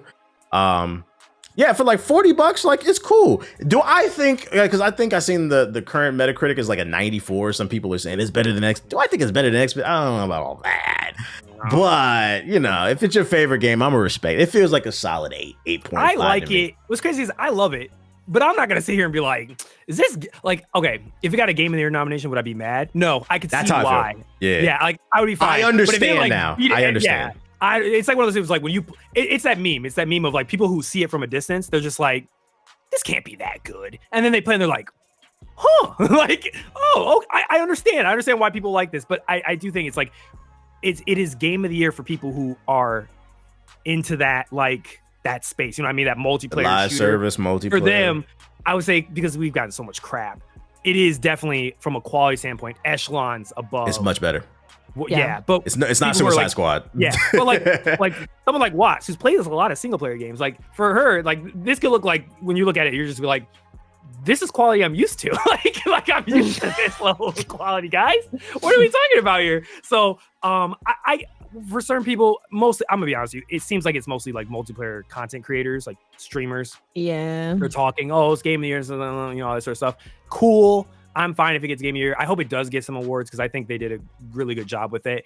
But like, again, there's so many bangers this year. If it won Game of the Year, I'd be a little bit like, damn, like really, like.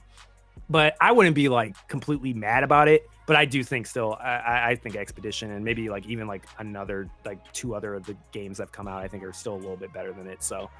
But for multiplayer, yeah, it probably won Game of the Year for like a multiplayer game. Yeah, TTK, by the way, too. Like the gunfights feel really good. First of all, the gunplay feels good. That's another reason I like it. Like you said, it does. I agree with him. It does feel like The Last of Us multiplayer.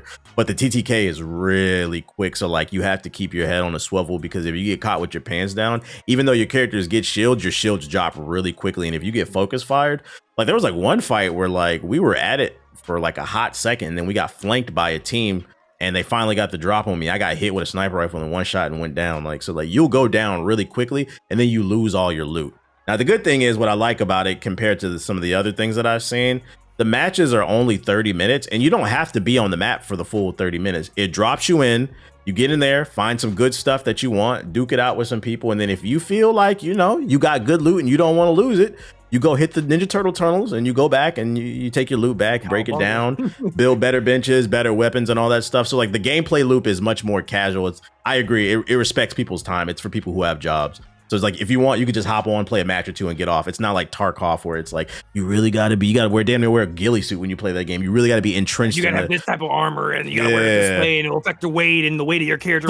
Fun is the focus of that game before anything else, I feel like. And I was like, okay, I get it. I like this game. Another banger. It's funny you say that because Embark CEO said that game. They said, we did not make Ark Raiders to be fun. Like that's what he said.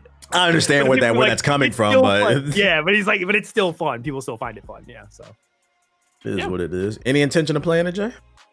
I played the beta, but I did not play the full game. I played with Ethos, and I told him after, I said, the game is cool, but it's not for me. I think I'm pretty much at the point where I'm an old man, so I'm taking a hard stance on a lot of these different types of genres, and extraction shooters are not for me. It's the same thing with VR. Like I've tried one, and I just don't find it to be a fun gameplay loop for me. I watched you all play it, but it was all right. Like I see the potential in it, and I see why a lot of people have fun, because I did see some pretty funny clips, and like some of the experiences that you had, TBH, like those are very unique. Like I think the community aspect definitely does bring a different element to these types of games. If it didn't have proximity chat, I think that would be weird. But because like you're literally supposed to be like simulating you being in a post-apocalyptic world, and all of you all getting dropped down here, and you could be working together, at one point, or you could be trying to blow each other's head off in the next. But at the end of the day, it's a survival game. It's an extraction shooter. So I see the appeal there, but it's just not for me. Oh, I was gonna say, just Jay just brought it up. I think it's the perfect boomer game for us. If you're tired of the wall sliding, all those people running around trying to jump over behind walls and shoot you and stuff like that, outside of that Shroud clip, because that was crazy. But I think it has very good pacing. Like I feel like if you're like an older person like us, your aim not as good as it used to be. This is the perfect game for you. It's nice and slow. You get to take your time. Nice and slow. You ain't got people Grandma aren't sliding, rushing you and blowing your brains out with a shotgun before you can react. You get some nice time to react and get your aim right. So yeah. And there's no like crazy quick scoping stuff. So that's another good pro of it. Got 2 approvers over here. I know you ain't got no time in it, Watts, but Watts was talking about on stream the other day. She said, I'll play if you guys are gonna play with me. Like, hey. Yeah, I'd be down. Come on over to spin with us. I'm definitely down to group up and play for sure. Yeah, absolutely. It is what it is. So I mean, I would recommend it if you're looking for a live service multiplayer game. Another banger. Surprise. I would say that. Surprise, Dark Horse. And then last but not least, for other games, I think you're the only one that played the, I don't know, with that new Digimon game. Any thoughts on that real quick, Ethos? He's going to be here for an hour. You heard that? I heard some people screaming game of the year. I heard people screaming. I heard very good stuff. I could gush about this game for literally hours, but I will just say this is my game of the year. I can't believe it. I know it's spicy take. It's a spicy take. If you had told me 6 months ago this was going to be my favorite game of the year, I remember when they announced this, we were all here. You were just like, oh, there's a Digimon game. And then JG said, oh, yeah, I know Ethos talks about Digimon all the time. I went into it with like no expectations. I didn't watch, I just watched the trailer. That was it. I didn't watch any of the videos, any of the setups. I played the demo. And when I played the demo, it was like that meme where it was like, like I was like, whoa, this is kind of. Like, when you go to Costco with a list and then you taste one of the, you be like, wait a minute, I'm gonna add this to the cart. I played the demo because at first, like when I saw the trailer stuff, I was like, this looks, it looks solid. But I was like, I'll probably wait till it's like on sale or next year and then I'll play it because there's so many games. Then I played the demo and I was like, hold on, wait a minute. The story actually got me. The prologue actually got me engaged. I actually care about what's happening right now. The mechanics are actually a lot better than Cyber Sleuth. I was like, hold on, they kind of cooking. And I was like, all right, I'm gonna pick it up day one. I picked it up day one. I could not drop this game. It is so good. Oh my God. The story is actually engaging. It's still an anime story, but it has some good character beats, some good moments. The cutscenes are phenomenal. The graphics are phenomenal. The soundtrack is fire. It's got even the OG songs from the anime. The gameplay mechanics itself is awesome. It's a turn-based like RPG, but it has like so many cool nuances. What I love too is that it doesn't try to copy Pokemon, which I think has always been the thing people have tried to say. Like the only way you can make it work is if you make it like Pokemon. It distinctly says no. We have our own identity. And you can tell they put a lot of time and effort into this game. 100%. I think they said this is the longest, biggest Digimon game they've ever built. I think they've had like 6 or 7 years working on this. I think they started working on this during the pandemic. It shows the amount of content in this game. I got 60 hours on this game. It's got everything. It doesn't have every Digimon, but I think it has over 500 of them. It's amazing. The fighting mechanics are awesome. The different like compositions you can do. The game's actually challenging. It has like a bunch of side quests you can do. The main story has some pretty cool stuff. The scale of it's insane. I could gush about this game forever. I think if you're an RPG fan, if you like Persona, pick this game up. If you like, what is it called? SMT, pick this game up. If you like Pokemon and you want to play a good Pokemon game, pick this game up. I know ZA just came out, but I'm gonna be honest with you. I don't care if I butthurt people. This is better than ZA. This is better than like half the Pokemon games that have come out in the past 5 years. And I know people are like, stop comparing that. I'm just saying this here. I don't think that this game needs to even be compared to this. This is important. Pokemon has always been compared a good game by comparing it to its other games. This game is just good, period. Like outside of that, like if you are just an RPG fan, if you're a Pokemon fan, love it. If you're a Digimon fan, what the hell are you doing? You should have been playing this. This is the best Digimon game they've ever made. I think this is the absolute best Digimon game. I am excited. Give me money. Give me DLC. Throw whatever you want, bro. You give me a $30 DLC, I will buy it. You make a sequel, I'm gonna buy every sequel. If you make like a half sequel or a Royale version, I will buy it. This game's phenomenal. I can't sing this game's praise enough. Shockingly, I can't believe it's my game of the year, but it's probably the most memorable game. It hit nostalgia. I feel like it hit the kid, the inner kid of me that I think I haven't been able to, I guess, feel for quite some time lately. But like I felt like my inner child was healing when I was playing this game, and this was like something that I dreamed as a kid I'd hope one day to be able to play. So shout outs to them, bro. They killed it. And Bandai Namco, bro, y'all better let them keep cooking. Give them more money. Give them more budget because they did a phenomenal job. So yeah, keep it up. Keep up the good work. I knew this man liked this game because I ain't never seen him stream this consistently. This man was doing late night streams for that damn I was Digimon game. playing this game, man. I loved it so much. I was on the Steam Deck. I brought my Steam Deck with me, so every time I was just around, I'd bring out and start playing it. It's a great Steam Deck game too. So this man immediately when he started playing this game, boy, he started tweeting. I already knew the agenda was on with this guy. The agenda was on. He said, "This is my game of the year." I said, "Oh hell!" I said, "He lost, bro."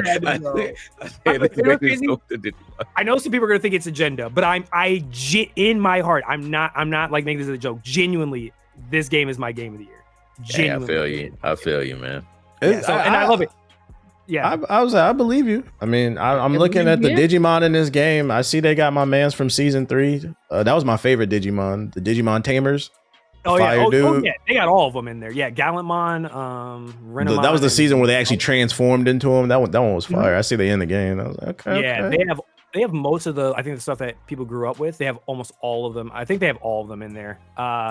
If you're not if you're kind of like, oh, I watched like a Digimon season, but I wasn't like crazy about Digimon when I was a kid, I think it's still worth giving it a try. But 100%, like if you loved any version of Digimon or you remember it fondly, I think you should check the game out. 100%.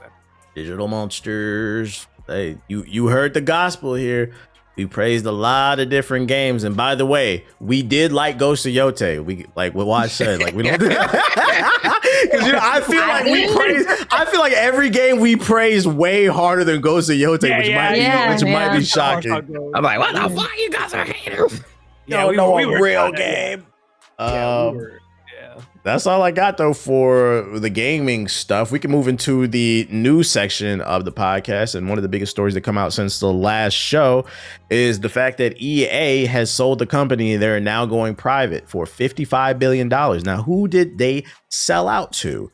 A Saudi Arabian public investment fund, as well as Jared Kushner's affinity partners. And if you don't know who Jared Kushner is, that is the son-in-law of Trump. That's right, ladies and gentlemen. EA is now owned by the Saudi government and Trump's son-in-law. How are we feeling about this, Ethos? Good, bad? They promised, which by the way, another article came out. They promised that the creativity and the full control of EA, whatever the fuck that means, the Madden company, it will not change. They promised they're just, here to financially support. Do we believe this? I think this is a wait and see thing, but I'm trying to think of, this is what I think, right? If I just close my eyes and I just think of all the different pathways, I see so many negative paths forward because of this. And the amount of positive paths I see is very slim. So like for every one positive I can think of, I see 10 negatives. And I don't know if that's just the negative Nancy in my head going off, or if this is like, I feel like we've played this game before with Microsoft and we saw how that played out. And now I feel like we're just seeing another version of that playing out right now.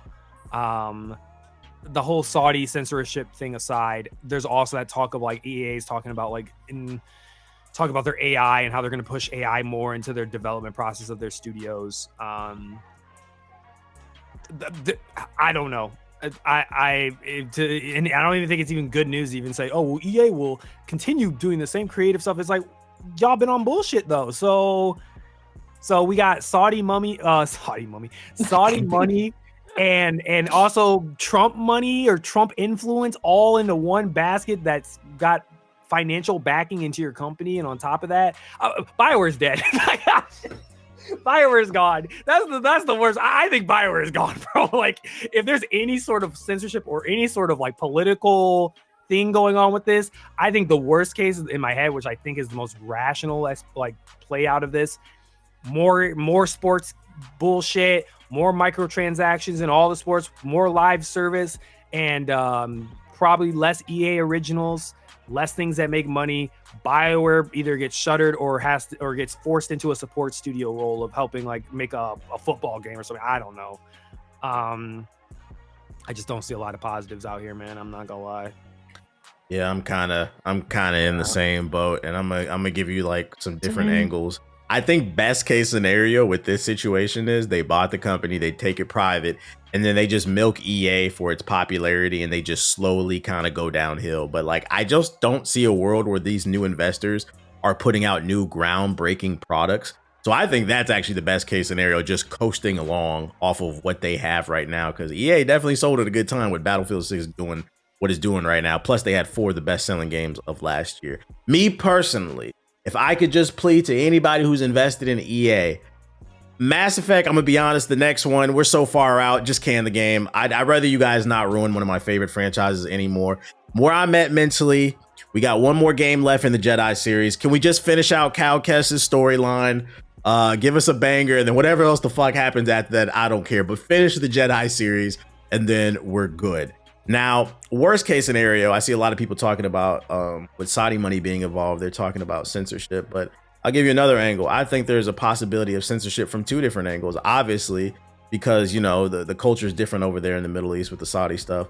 But with Trump's son-in-law being invested, I don't see nobody talking about the fact that if you are affiliated with Trump, you are most likely pushing that Christian national bullshit, bro, the nationalist stuff, which is another chance for censorship, in my opinion, because that's what they've been trying to do. As well. So like, I'm in the same boat as Ethos. I don't know where the fuck this is about to go. I'll tell you this much, at bare minimum, I don't think any innovation is coming out of this. We aren't getting any new original, like that Black Panther game, that shit's never coming out. They got canceled. Like, that's never coming out. It's gonna be more Madden, more FIFA at best case scenario. Yeah. They're just gonna coast off it. What you think, Watts? No, I agree with everything you guys are saying. I don't think that it is good that we're seeing so much of the gaming industry, esports, and this and other things be taken over by Saudi money. They have unlimited money and unlimited influence on everything. And there is a lot of censorship. There's a lot of censorship in a lot of countries, of course, but the censorship that's in Saudi Arabia is crazy. It's a lot more than you might expect. So I'm not excited about it. I can't see anything crazy happening. It would be wonderful if you get this huge investment of unlimited money and then you can use it to make really good games because you don't have to worry about making millions of dollars. But I don't think that's going to happen, unfortunately. Any thoughts on this, Jay? Yeah, you mentioned the about like microtransactions and stuff like that. I wasn't so much worried about the censorship, and I was worried more about the potential influx of microtransactions just throwing it into every video game, not just Madden and FIFA. And I think that's going to be a really bad thing, because I think it's just going to be like, even though you have unlimited money, you're going to be greedy for more money, because there's no reason why you would be putting so big of an investment into EA and buying it if you're not trying to get a profit, because that's literally the whole point. You're not buying it for nothing.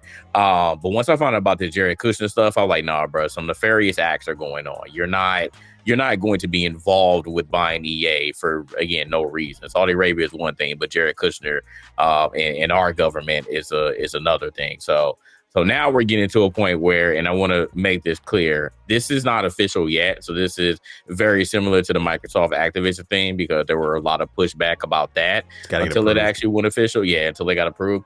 But we have some people that are currently fighting back, like this article literally here. They're saying that it's going to be a potential security risk if this gets approved. So that should tell you something. So again, you know, as a casual gamer, I get it, you know, that the first thing that comes to your mind when you hear this is that it's censorship, but we got to start really critically thinking and looking at the long-term play of this, because it's not just going to be about video games. I can almost guarantee that there's going to be some stuff in the background that I don't want them hiding behind.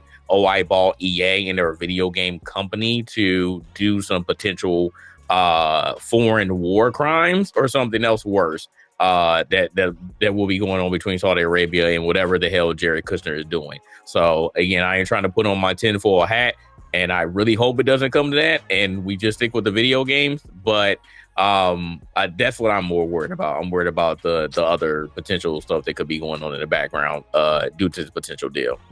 Can I just say, God bless the skate community, man. You know, you guys are just being taken for a ride. First of all, this is friendly reminder. EA at its current, because what JJ is saying is correct. They're trying to fight this, so it's not 100%, but it's leaning toward. It's a handshake, basically. They want this deal to be done. So right now, while the deal is not 100% complete, as of November 2025, according to Google, Electronic Arts is worth $50 billion.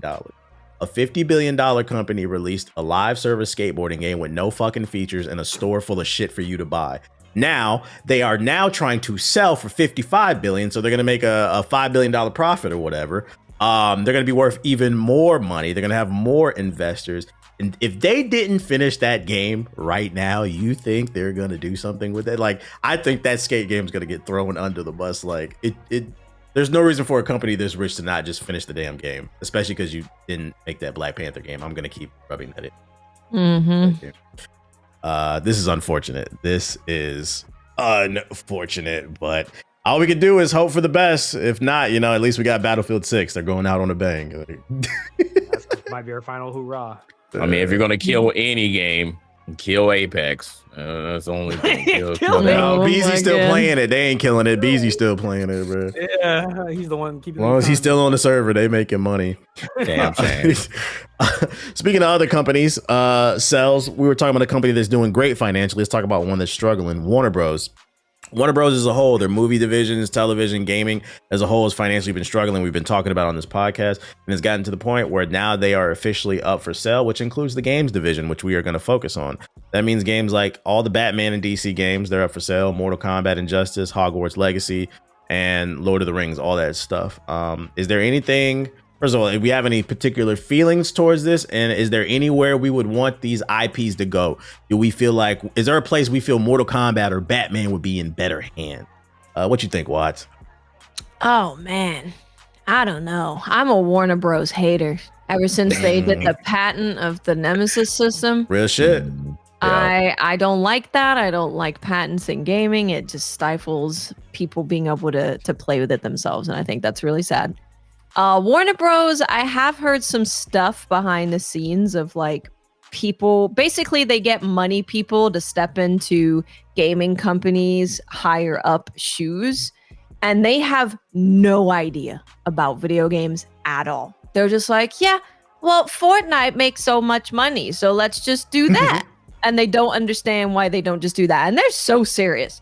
So I'm not surprised that they're struggling because they're incredibly out of touch. And I know there's a couple devs over there who are really fighting to be like, no, please listen to me. But yeah, I don't know. I don't really care about any of these games. So I don't really mind where they go. I hope Warner Brothers goes down and their patent goes down with them. Damn.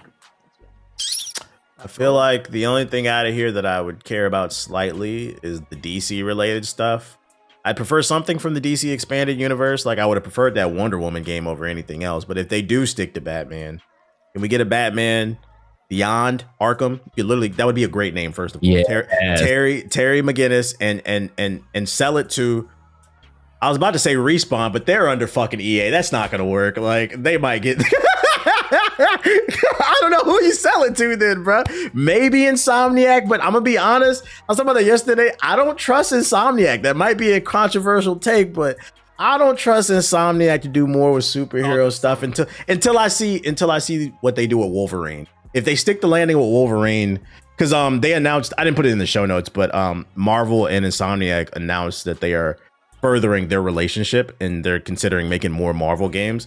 And I was like, I don't know if I'm excited about that because Spider-Man 2 was very safe. I got to see what they do with Wolverine. And to be fair, I don't know if y'all seen that leaked footage of Wolverine. it kind of does look like Spider-Man with claws, the way he was climbing on the building and stuff like that. I'm hoping it's more than that. So I got to see what they do with that before. I don't know what studio I would want, but all this other stuff, Mortal Kombat, I don't care about that. Hogwarts Legacy, I don't know. I mean, I'm Slytherin gang, but I could do without that shit. Shout out you weird ass Hufflepuffs. What about you, Jay? I mean, we've talked about this a lot. Made countless videos about Warner Brothers. When are we going to put David Zaslav under the fire, bro? Because this is ridiculous. This man has single-handedly killed this company. And nobody wants to blame him. Nobody wants to blame him for it. But he needs to answer for his crimes. Like, seriously, because this is just ridiculous. You not only killed the video portion, the movie portion, but now you're killing the video game portion. And we have not heard any positive news about Warner Brothers for over a year. Pretty much as soon as you came into office and did this whole stupid merger. Again, it's tough. It's tough to determine where I would think the best landing spots would be for a lot of these games. I think Sony will probably be the natural answer, but then again, like I don't know what any studio would really do with any of these games outside of, again, the Batman DC games. I mean, Sucker Punch, Naughty Dog, and Insomniac probably be some of the best bets there. But I don't know about like Hogwarts Legacy 2. Lord of the Rings are probably going that same bad, but like Watt said, and like we've mentioned a bunch of times, we just need that nemesis system to go away. So if you're gonna sell, then whoever you sell it to, can we please just kill that patent? Like I don't know how that works legally, but we need to kill it, or at least like can we modify it so that it expires or that you can sell the patent to somebody else? Because this is just like it's out of all the patents that have been made, this has been one of the weirdest patents I've ever seen in gaming, period.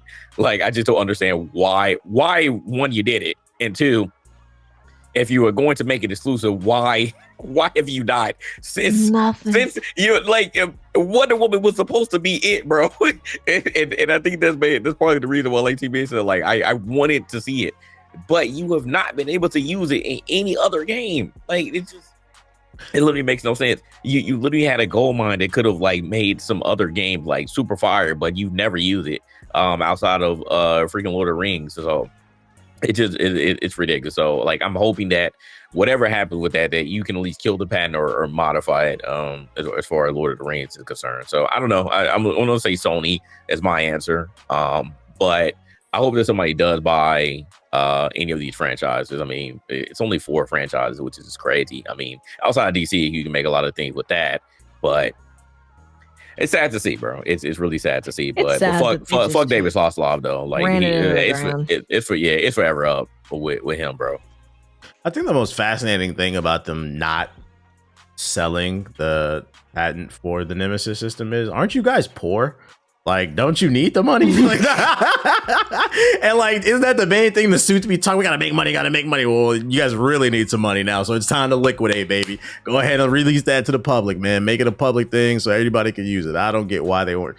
Who cares? Yeah, but just like what Watt said, like their idea, the big wigs were like, oh man, live service is the wave, and you had one massive failure with Suicide Squad that literally nobody asked for that, and I just don't understand why every time you have these massive failures like that, it always comes back on the developers and those studios rather than the executives and the CEOs, because at the end of the day, they are the ones who are making these ultimate decisions. It's not the developers 90% of the time, and probably even a higher percentage of that. And that's why these developers get tired, because they don't want to do the dumb things that y'all are telling them to do. They don't want to go the direction that y'all want to go, and then they end up saying, hey, I'm leaving, and then I'm going to make my own studio, which is indie, and then I'm going to make my own games or make the games that I really want to make. So I don't like to see the video game industry in this state where all of these different companies, all the different publishers have these executives that fail to read the room time after time, but they never take any accountability for it. We don't even know half of the names of these executives and shareholders, but the ones that we do, those are the ones that really should take the accountability for their actions. They're bad executives. They're bad CEOs. Unfortunately, that's just the way of the world. Like, if you're bad at your job, then you need to answer for it, and it really should be as simple as that. Yep. Agree. It's actually pissing me off thinking about Suicide Squad and the Nemesis Squad, because like imagine in that game where there was a version on Earth 2 where like they put that system in there and like they have a gajillion different superheroes or villains in there, and like the Nemesis system is like where villains will come back. You'll do something to a villain in the game and they come back like later, just like in like Shadow or Mortar. Like that would have been fire, because Brainiac was controlling all the different characters, so you could have easily put the Nemesis system in Suicide Squad and maybe put like 50 extra villains or like superheroes in there with a unique interaction. That would have had like crazy fan service, but they just won't do it, man. It would have added more depth to that boring ass game loop that they had, but yeah, it is what it is, man. It is what it is. Just like it is true, a new Halo is on the arrival. But it's not what you think, ladies and gentlemen. It's called Halo Campaign Evolved. That's right, ladies and gentlemen. Microsoft and 343 Industries, I mean Halo Studios. It's different. They rebranded. Yeah, I forgot. You just reminded me. Oh my goodness. The studio, they changed their name, so it's different. They just announced they are remaking the Halo campaign within the Unreal Engine 5 with improved lighting and visuals. It will also include like 3 extra prequel missions, some new skulls to change the difficulty, but what will not include is the multiplayer. It'll include some quality of life changes like the sprint and the aiming down the sight from some later Halos. But yeah, it will not have the multiplayer. This is obviously pissed some people off, but some people are excited because it's being remade, which is, by the way, the second time campaign is being remade. And there's also a rumor that came out that if this does well, 2 and 3 are up for a consideration for being remade. Ethos, do you want to play Halo again? Campaign Evolved? Fuck no. Why are we doing this? If I wanted to do this, bro, I would have played it when I was a kid. Why are we still doing this? I have a theory I was talking about on stream where I think they can't make a good Halo game. That's the only theory we need. Well, they can't make a good Halo game. No. My theory is that Microsoft they over consider how nostalgic people are for Halo. I think they think gamers view Master Chief the same way we view Mario or like Sonic. You know, Mario's been on the market for like 40 years now. We all grew up with it. So we're always going to have like a nostalgia for that. But then they forget, I think, that Master Chief is a newer character that came out in the last 20 years with the original Xbox. A lot of those people grew up, and some of them, obviously, they play games, but some of them also moved on. Versus someone like Mario, he had already existed 20 years before Halo even came out.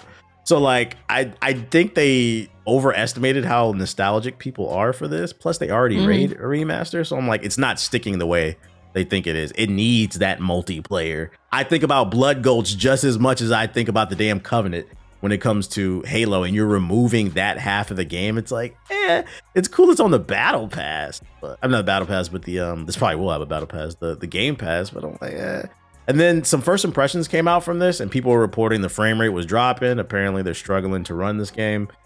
Granted, it is an early build, but it's a remake. We can't get it. I can only think that part of the reason is wanting to do it is for them to kind of show what they can do with an Unreal Engine 5 Halo game, and they're like, "Here's what it'll look like." They can't make a good Halo game. That's why they're doing this. They can't do it. So instead of that, just go back to nostalgia. They can't do it. Yeah, it is the card that you can pull when things are rough. You just keep pulling the nostalgia card. I think the funniest thing about all of this, outside of them remaking Halo again and the whole campaign, because it reminded me of Modern Warfare 2. I remember when they remade that, and they were like, "Oh yeah, no multiplayer." People were like, "What? We don't want to play the campaign, bro." Like, I just don't understand. I don't understand why you don't have the multiplayer. It doesn't need to come out. But as TBH mentioned earlier, bro, people are crashing out, man. Like, it's really interesting to see that in the year 2025, we still have massive Microsoft Xbox fans who they finally seen the last pillar fall in their fandom, and that was Chopper had it really was. Forza was one thing, then it was Gears, and then Halo, all within a year, bro. Like, Xbox fans are in shambles right now. I've even seen some longtime Xbox fans say, I am retiring. I can't do this anymore. I'm like, they putting their sword down. The console war's over. I'm just like, man, like Phil Spencer told you a long time ago, he's cool with people from Nintendo. He's cool with people from Sony. The console wars is something that you all manufactured and have continued for decades. It's over, bro. It's officially over. If we didn't say it was over before, because it really was over years ago, it's truly over now. Microsoft does not care, and they are showing you that they do not care about these franchises anymore. They're trying to make sure that their iconic franchises are on as many platforms as possible, bro. You like the Xbox, you play Xbox anywhere. They are truly trying to show everyone that you can play Xbox anywhere, even on the PlayStation. So it's done, bro. Get over it.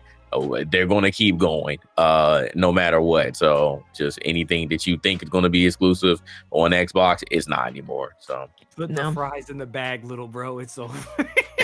Yeah, go get a job, man. I sit back and I say, as a Mass Effect fan, life is rough. It really is. But then I think, it could be worse. I could be a Halo fan. So I guess I can take solace in that at least. Like, I remember, I don't even know if I told this, but and that's crazy because you got both of their helmets back there. Oh yeah, he does. Yeah, he does. He does. Man, it's a damn thing. It's like, bro, what's going on? Well, back in the day, I was a Sony fan, mostly, and then I remember like my first I wouldn't say it like it was my first moment of defeat or feeling sad, but I remember when Grand Theft Auto went to Xbox, and I felt betrayed. I felt betrayed a little bit when I was young, and I was like.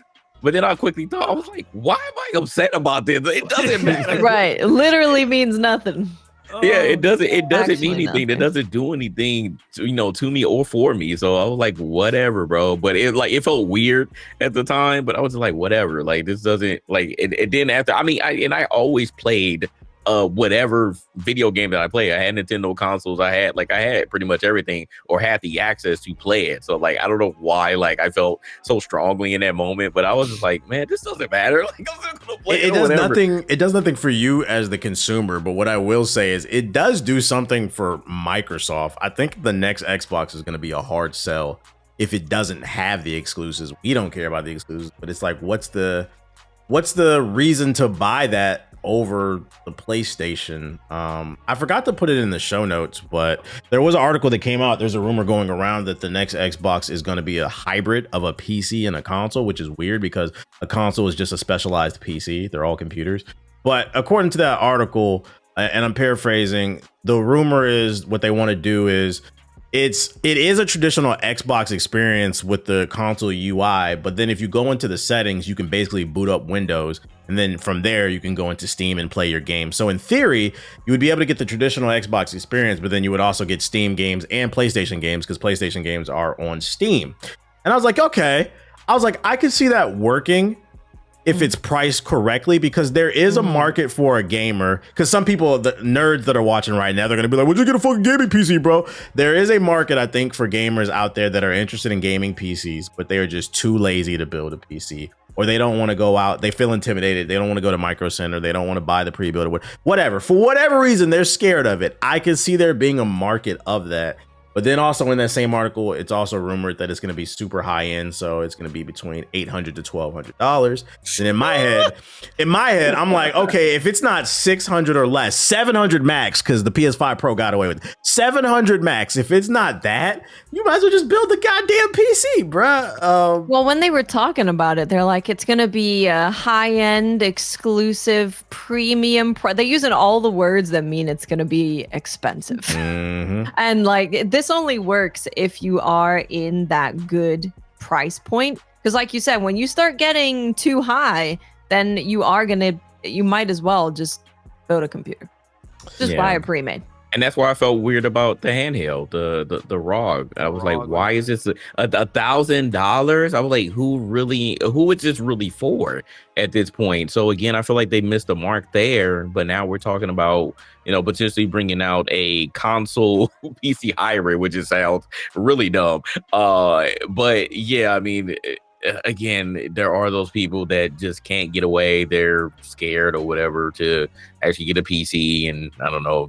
Maybe they feel like it's like daily maintenance you need to do on it. Who knows whatever the reason is? But if you're not pricing it correctly, if it costs as much as a mid-tier PC, then you really do just need to get a PC, because at that point you're just wasting money. And like we've been saying for the longest, you don't typically get a gaming PC just to play video games. I use it as a workstation. We edit videos, make thumbnails, make art. I actually do work on the workstation. So like it's not just a PC just for gaming. And so I don't know if anyone is still thinking that or have that mindset, but you can actually use it for other things rather than just booting up Steam or whatever your launcher is of choice and playing video games. So I just think people need to think more like that and think of it more as an investment for a long term rather than just a platform to play video games on. Mm-hmm. Did you guys see that for the handheld, people had to go through and kind of like declutter it because it comes with Copilot and all this other stuff? Ew. Bloatware. You gotta love the bloatware. And like I understand it's a Microsoft product and you're like pushing this AI stuff, but like the reason you get these console things is so you don't have to deal with any of that.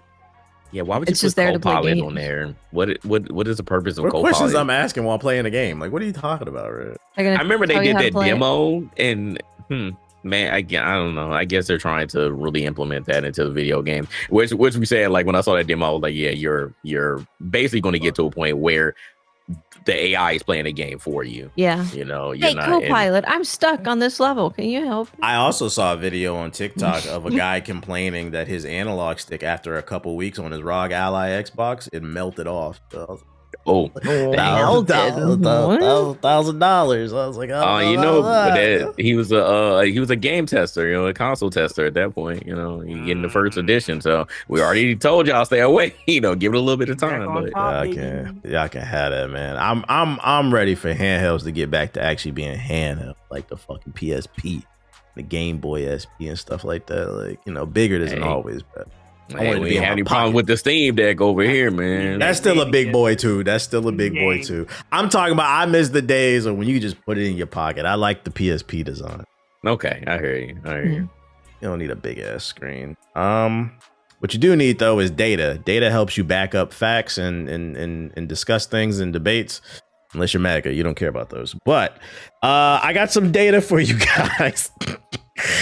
That further supports that most gamers are fucking frauds. Now, what I'm about to say, if it doesn't apply, let it fly.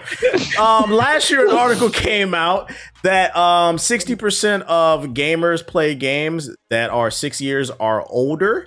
And now a new article has come out from Sarcana Data, basically stating that more than 60% of US players only buy 2 games or fewer per year, further backing up that data. And for whatever reason why you only buy 1 to 2 games a year, that's your business. It could be financial, or you don't care, like you're just casual. It's all good. I'm not judging.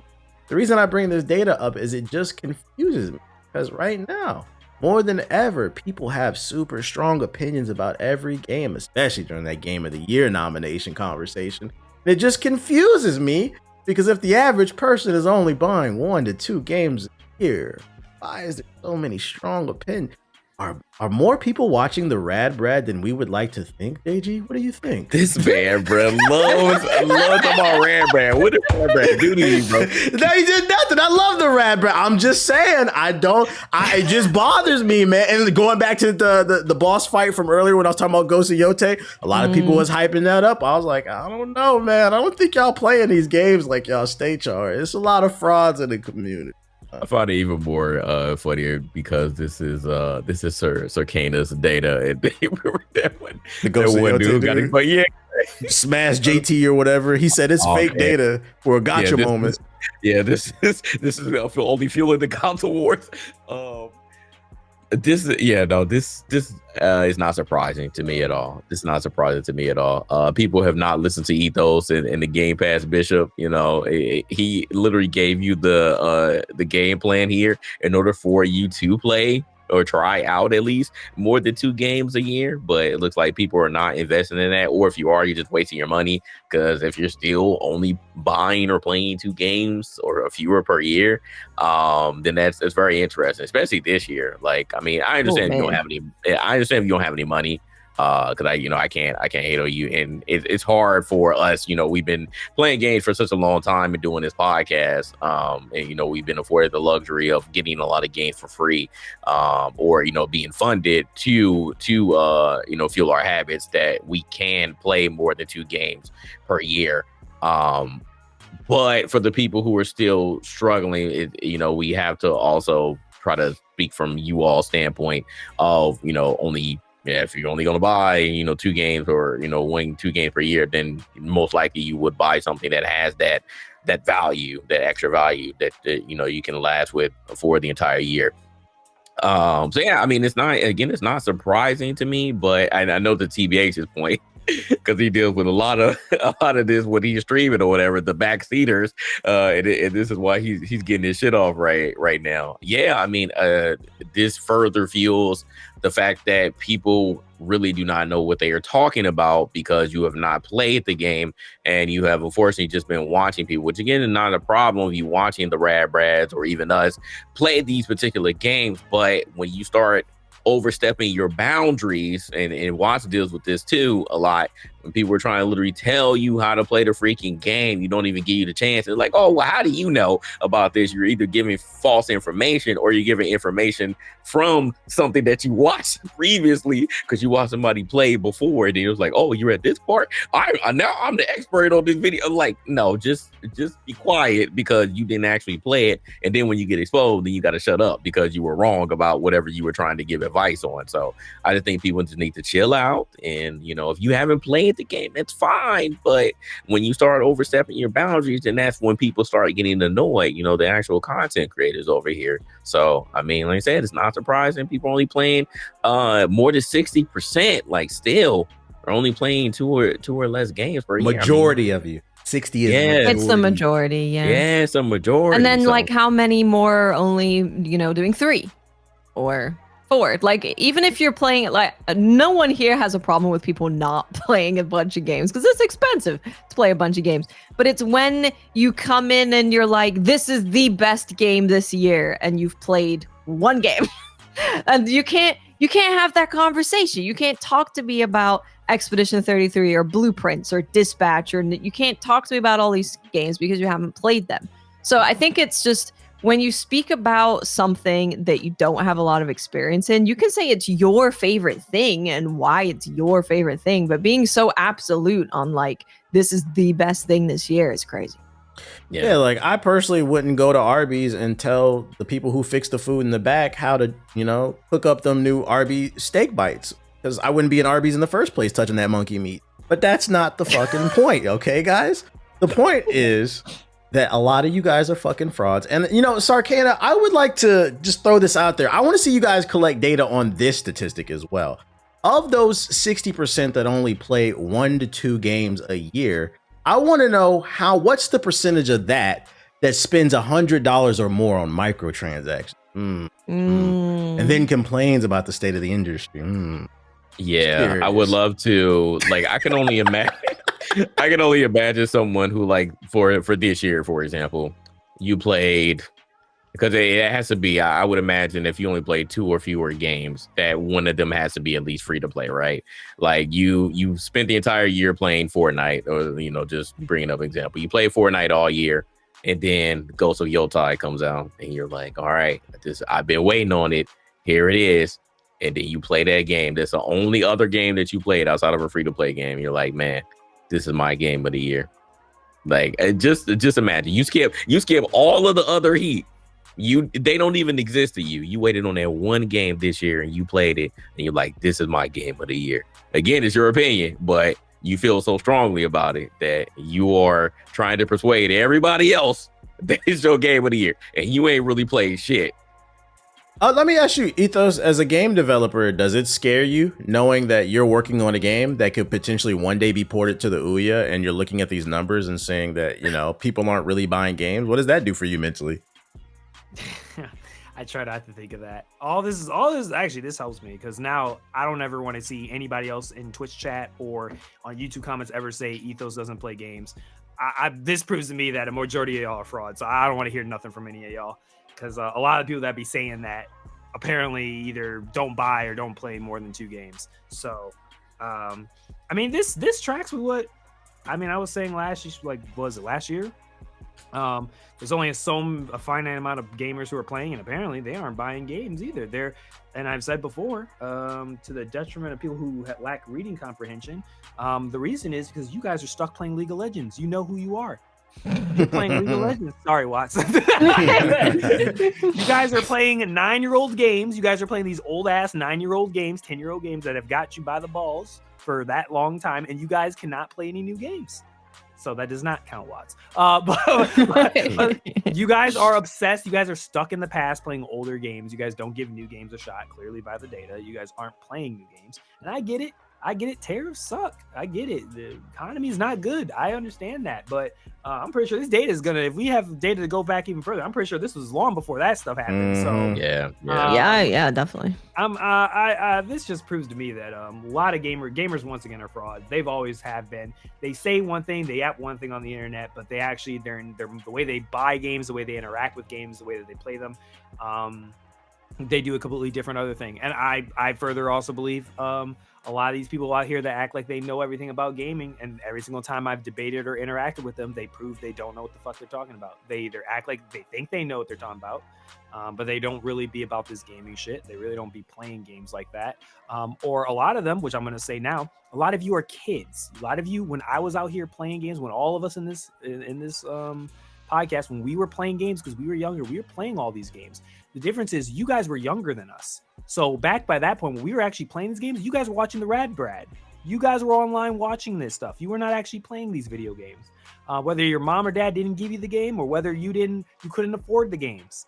You weren't doing that, okay? I was on eBay getting me crazy deals. Y'all weren't like me. Y'all not built like me. I was like, I was on eBay buying games that were rated M. Even though I was not 18, I was out there getting good deals, buying used games off of eBay. I'd go to the used game store. It was fun. Yeah, I think the reason I harp on this conversation and I keep bringing up this data on different shows is just for the simple fact that like gaming is a very unique medium and compared to other pieces of media. Where it's like if one person sits down and watches the movie, they're gonna get a very similar experience to the person they're sitting next to. Even like reading a book. Gaming is a very unique experience where like, you might experience the same story, but how you went about exploring that story is completely different. How you went about that skill tree. And it's like, it's those little things that it's like, when I see people talking, it's always gives away. I'm like, I don't think you played it. Like you watched a watch through and like, it's not the same thing. Mm-hmm. Yeah. You can tell. You can tell. I'm not gonna brag. I've been in Watts' chat, and when I see somebody backseat, I'm like, oh my god! And you can tell, even though I'm not gonna name names, but you can tell when I see people in Watts' chat, I'm just silently sitting there. I'm like, oh my god! I'm like, you can tell this person is just, they watched somebody else's stream, now they're jumping into your stream, and now they're trying to regurgitate what they heard somebody else say. And they'll even give you bad information that the streamer got wrong, and they're giving it to you and further give you bad information. The number of wild goose chases I've been sent on getting lost because I'm like, and then you know what, I had to dial it back. I had to say like, wait a minute, this game just came out today. How the fuck do you know, bro? Yeah, and it's 5 o'clock. You just got off work. You don't know, bro. Like you're just yapping. You can tell because they'll be backseated, and then as soon as you have an actual question that you really want an answer to, there's never an answer. Silence. Kids. That shit infuriates me. You've played this game, you're telling me how to do this thing, but you don't know anything about the game? This shit is infuriating. It is infuriating. I'm like, hello? That's disappointing. What was also disappointing is how the Minish Cap Mafia, they said they weren't going to buy the Switch 2 because of the price of the game, and then it ended up being one of the best selling consoles of not all time, but one of the fastest selling consoles. 3 million in the first month, and now we're up to 10 million in only 4 months. And right now, at the pace that they're moving, it could be one of the greatest selling consoles of all time. Now, that was disappointing. That was the Minish Cap Mafia that disappointed me. What I am happy about, though, is on the actual Nintendo corporate side of things, they're doing what Sony is what Sony is afraid to do. And that is ditching the Switch as soon as possible. Granted, it's almost a 10-year-old console. Well, I mean, the PS4 is a fucking teenager. The PS4 is about to have a bar mitzvah. What? Think about it, bro. Ain't that shit like 12, 13? Oh, yeah, it came out in 2014, The PS4 is about to, we got to get the PS4 yarmulke, bro. Like, just put it back, bro. But so Nintendo has came out and they revealed that 84% of the console's early adoptees were players who own the Switch. So that's one thing I'll give Nintendo. Nintendo fans, the Minish Cap Mafia, you go out and you support what you like, although y'all said y'all wasn't this time. But anyways, going forward, they say we will shift our primary development focus to the Nintendo Switch 2 and expand our business around this new platform. 4 months into the lifespan of the Switch 2, they said, fuck the Switch. We're focusing on that. And why are they doing that? Because the Switch 1 will hold back the production of the Switch 2 and pushing games forward. So I just wanted to give kudos to Nintendo. Granted, the Switch 2 is still kind of underpowered, but kudos to them for sticking to the future. We are 5 years into that fucking PS5. And they're just now saying, okay, we're thinking about, shutting off the PS4 servers, guys. Come on. You guys are too soft, Sony. You're too soft. And then people wonder why things are not progressing because they're on that damn TI-83 that needs a fucking yarmulke on the top of that thing. Let's get ready for the party. It's about to have a quinceanera soon, too. Are we happy about this? Are they focusing on the Switch 2, even though none of us have one besides Watts? When's the last time you played yours, Watts? We have one in the house, so it's not mine. It's somewhere. I did not buy it. It's not mine. Yeah, you remember she said she waited on one game. I will steal it during Dust Bloods. But I'm sticking to my guns. I'm not getting one until Dust Bloods comes out. I'm yeah, obviously. I mean, Metroid ends up being a 90 plus. Yeah. They also. Yeah, no, they need to do this. They need to do this. Shout out to Nintendo, ready to abandon the Switch 1 because it's about that time anyway. So yeah. I don't see it being a bad thing. Yeah, I walked past the Switch 2 at Costco the other day, and I had no desire to get that. Once again, I was like, I think I'm getting old. I'm being responsible. What the fuck, bro? When a new console came out, I was like, I had to get it. It's because there's nothing for you to play on it. There's already too many games to play right now. Yeah, exactly. So it's like, other Nintendo news. Nintendo finally lost a lawsuit. The Nintendo Yakuza, that is Japanese. The Nintendo Yakuza finally lost one. They were suing Power World, saying they were copying their Pocket Monster game, Pokemon, and it's been rejected. They actually lost it, so Nintendo is upset. Good.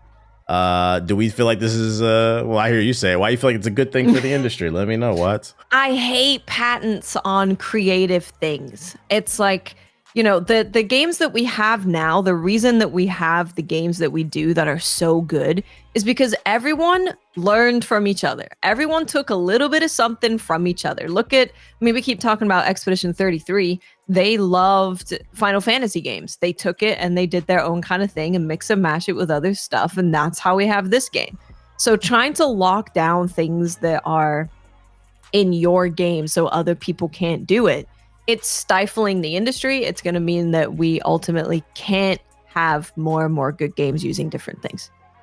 They also took an L. Well, they're currently potentially going to take an L in the US with their patent too. Yeah, because now the update on that is they're upset, so they couldn't win in Japan. Since copyright laws are different country to country, they're now trying to win it in the US, but they're probably going to take an L on that too. I agree with you. You shouldn't copyright anything like creative, like just straight general ideas, because then you won't get innovation. Sometimes everything doesn't need to be an evolution or a revolution, but it can just be a simple evolution. Copyright already exists for straight up like copying your IP. Yeah, you can already do that. You don't need to copyright these patented. Yeah, you don't need to do that. It already exists. If you were making a better product than Power World, the competition wouldn't matter. That's the real issue. You're really just trying to kill off the competition because time and time again, we see clones of X, Y, and Z, and they always dissipate and people clown it and be like, oh, this is just a bootleg knockoff of X, Y, and Z. So if your product is that supreme, it won't matter that someone is drawing inspiration from you as long as they're not using the IP, the actual name, and the direct characters and world that you created. But you can borrow general ideas. Yep. What do you think, Ethos? Yeah, I agree 100% with Watts. I don't think any studio or anything should be able to capitalize and patent game ideas and concepts I have my own agenda about why I would not want this to pass for obvious reasons, but I don't think that this is a good idea at all. I don't care who it is. I don't care if it's Nintendo. This just shows that Nintendo has always been not your friendly neighborhood video game developer that everyone tries to paint them as like this poster child of good gaming and stuff like that. They are also a company. They also do selfish things. So I kind of put them all together into the same thing. But yeah, they're no different in my eyes than like WB doing the exact same thing with a Nemesis system. This just shows, one, that they're desperate that they don't want competition in the space. They want to be able to monopolize the monster catching area genre. And I was like, good luck with this, buddy, because I don't know if y'all been on Steam, but there's a bunch of indie developers and even AA studios that have created games that are inspired off of like the monster capturing. Like, I don't think you realize you guys have become a subgenre, like just like Souls-likes. There are Pokemon likes or Pokemon monster catching games, and good luck trying to go after every single one of them legally and think you're going to get away with it.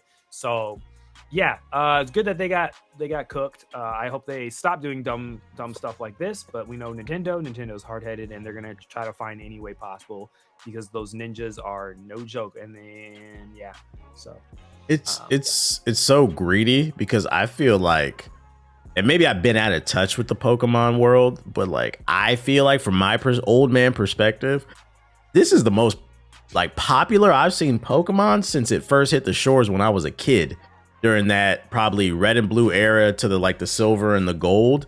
And mainly because of the cards. Like they're fiending for the cards. I see videos all the time, like the pack openings and stuff like that. Then you got the release of Pokemon Za, all these stores across the world holding like different Pokemon items. It's like, you guys are doing great.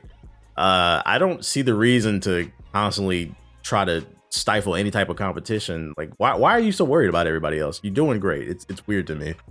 Yeah, like Power World was not going in there and eating your food. So nope. It's petty. Power World was hot for a month. Nobody's even talking about that game anymore. Like, I know Ethos was totally on there. I asked people like months later, I was like, y'all still playing Power World? I haven't heard anything about it. Like, nobody's talking about it. So I don't know what happened. We had a good month.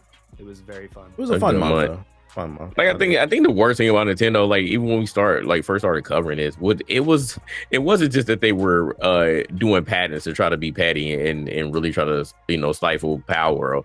It was the types of patents that they had. Like, how do you file a patent?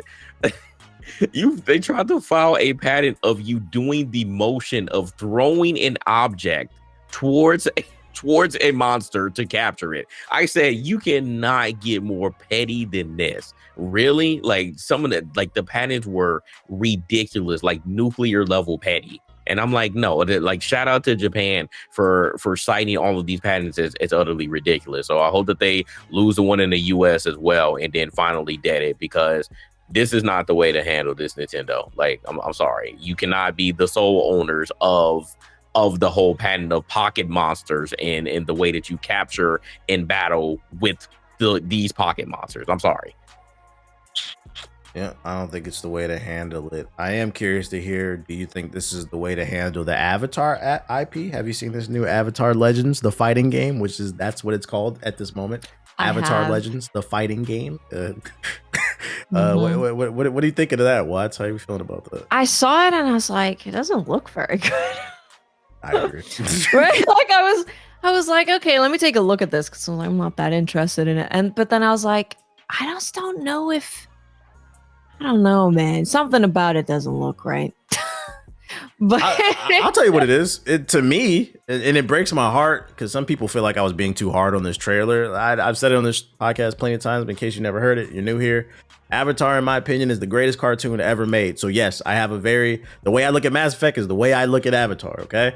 And we have yet to get a good Avatar game. You had that bullshit on the 360. You had that bullshit Korra game from Platinum, a bunch of other bullshit. And this, to me, looks like a mini clip premium game. It looks exactly like, you guys remember remember Teen Titans Blitz on CartoonNetwork.com? Remember that fight? I know what you mean. Yeah, I know. It looks just like that. And I said that on my stream, and some people were like, "What's wrong with that? Teen Titan Battle Blitz was fire." I agree. I played the hell out of that in Computer Lab when I was in high school. The difference is that was a free Flash game on the computer. We're talking about a $50 to $60, $70, maybe $40. I don't know how much it's gonna cost.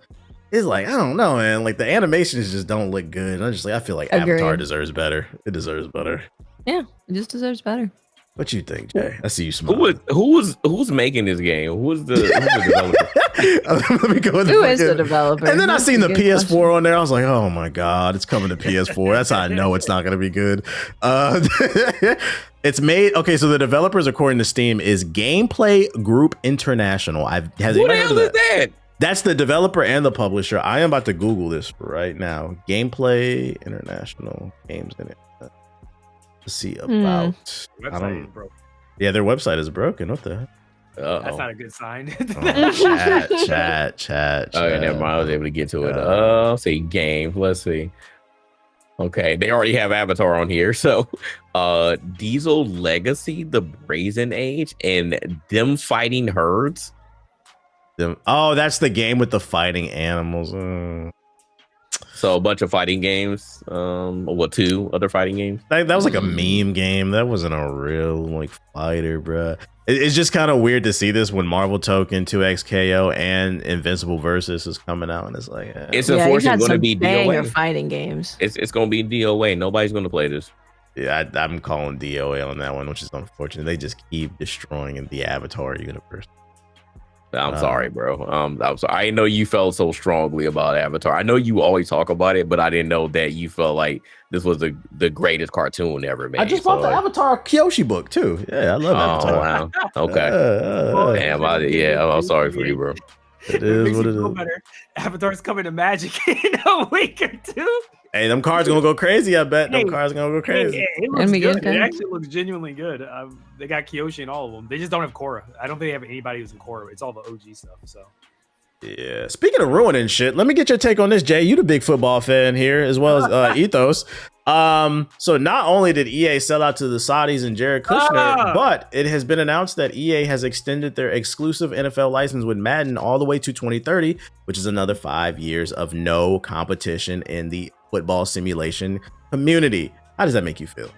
Man, this is another thing that we need to solve. Just like the patents, like kill the patents and kill these dumb exclusivity deals. Like EA has had Madden and the patent on the NFL forever, bro. I feel like 2K5 was the last 2K football game. Like, so it's been 2 decades at this point. It's been 2 decades, and now you're going to say that you have the patent now, you have the license for another 5 years, and then I can only imagine when 2030 comes around, 2029 comes around, it's time to re-up. You're going to do it again and do it again. Like at one point, is there like some language or some roadblocks in place, or there should be in place that says, hey, as this said company, you can only have this license for so many years, and then after that it has to go to maybe a bidding war, or you have to open it up and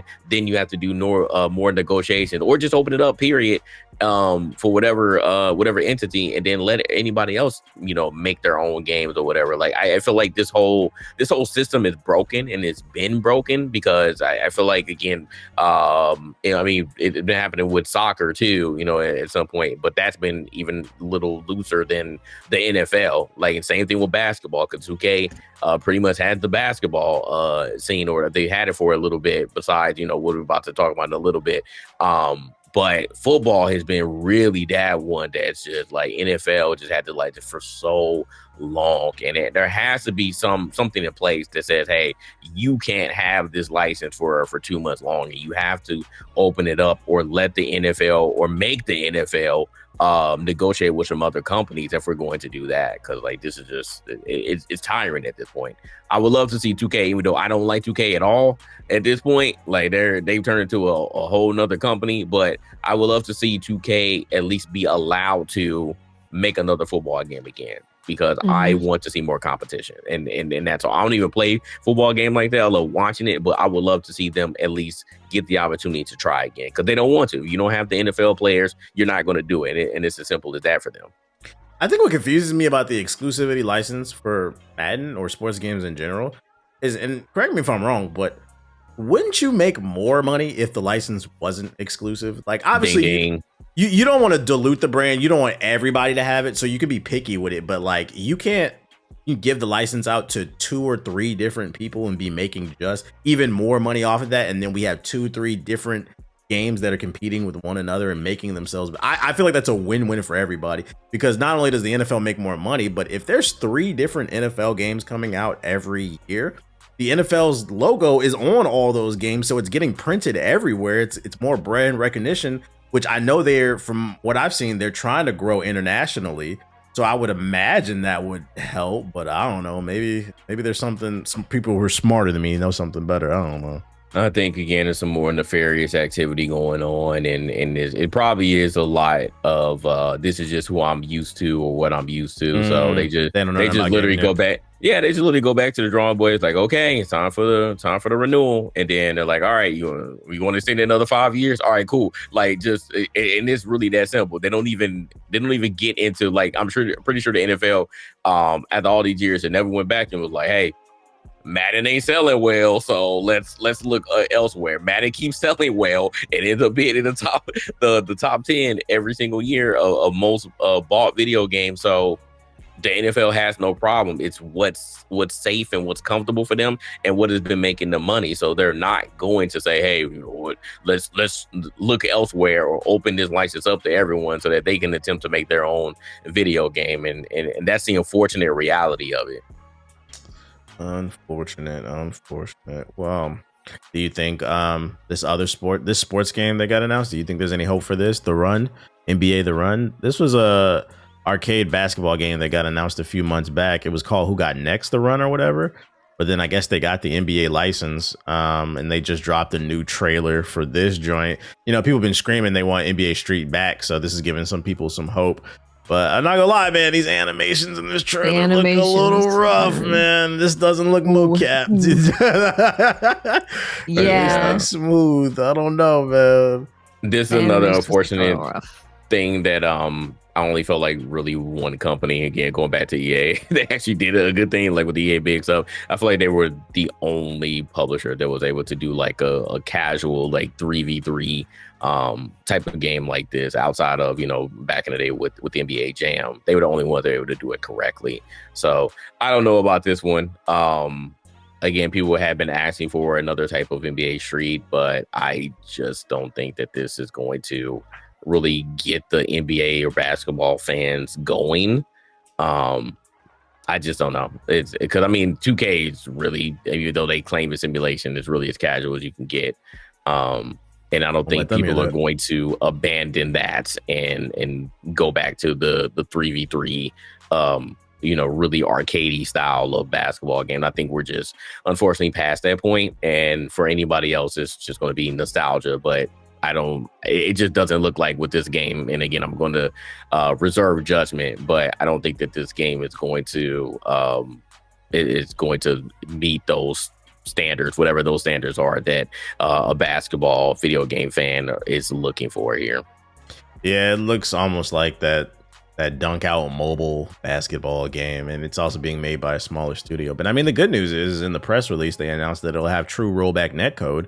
I mean, they got that before Mortal Kombat 1. That's a win. Shout out to them. There'd be no 2K servers. I would keep an eye on it. I hope it's good because I loved NBA Street. NBA Street was awesome. Yes. And last but not least, we're moving on to the social justice warrior news section of the show. It's gone woke for sure. Woke. Well, according to the election results of yesterday, woke is back, guys. Woke is back. I got a new woke story for you. This one went viral. This one hit my TikTok For You page. I hope you guys watched the video before we talked about it. If not, I can paraphrase what happened because I can't play it while we're talking. But there was a video that went viral on TikTok and it hit my For You page of a gentleman by the name of Tony Talski or something like that.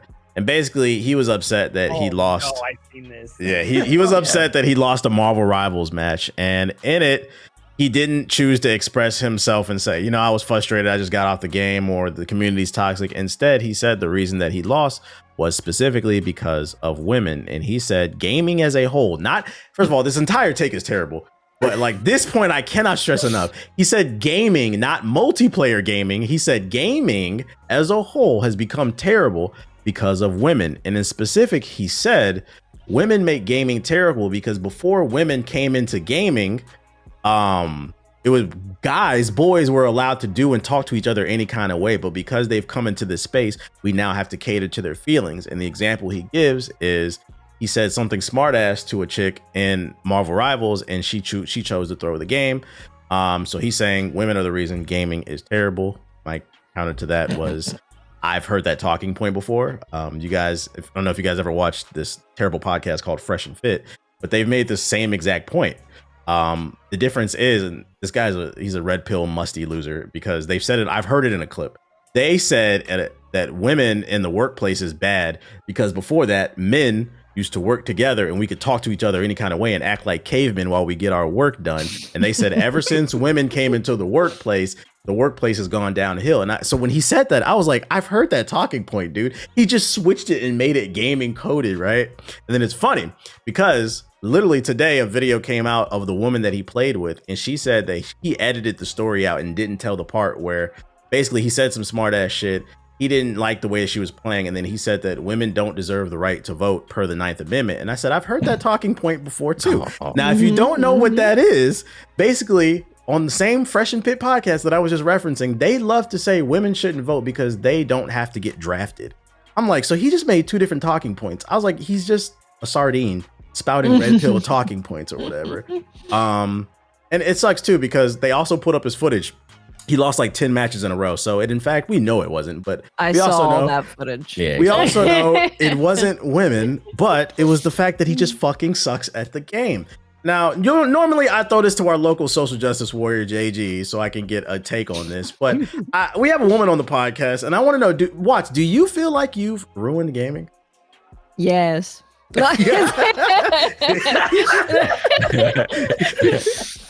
It's there was that one study that they did back in the day. Actually, I don't know when it was. Not that long ago, where they said that men. Ethos, you okay? He would not expect you to do it like that. Yeah. Yeah. I ruined it. Yeah. Nope. I ruined it by not playing these games. There was a study that came out a little bit ago. I don't know exactly when, but it said that men who have the worst are worse at games tend to have the more misogynistic and racist views. So as we've seen from this guy's gameplay, is you've got a lot of people going through his gameplay and now pointing out everything he's doing wrong. He has shown himself that indeed it is true that the lower your skill level, the more misogynistic you are. And it's just a normal thing that people do where they're like, they want to blame everything else. He goes to women probably because of the content that he watches online, but people will go to other things as well rather than looking at what they could do to get better, because that's how you get better at the game. Is you analyze what you did, what you could have done better, what you could have switched to, what character you could have switched to, what counters you could have done. Could you have talked to your team maybe in a respectful way and asked them to switch character? No. So yeah, it's a classic. It's a classic. You got any take on this, Jay? I mean, Marvel Rivals is never going to be the allegations at this point. To be fair, shout out to the Marvel Rivals community, because I got a lot of videos on the timeline as well.